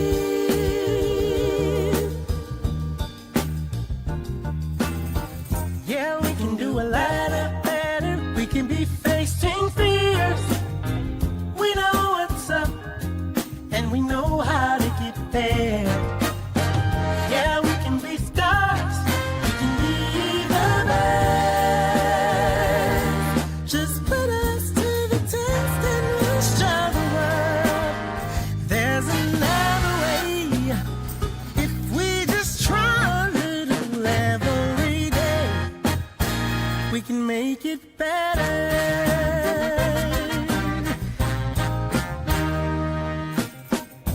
We can do better. We can be setting goals. We understand right down to the soul that we can do better. We can have a heart of gold. So let's step it up. Step it up. Step it up. We could be making moves. We know what time it is, and we know just what to do. Yeah, we could be on top, and you know it's true. If we just give ourselves a chance, we can show the world everything's gonna be okay. We just got to try a little every day, and we can make it better.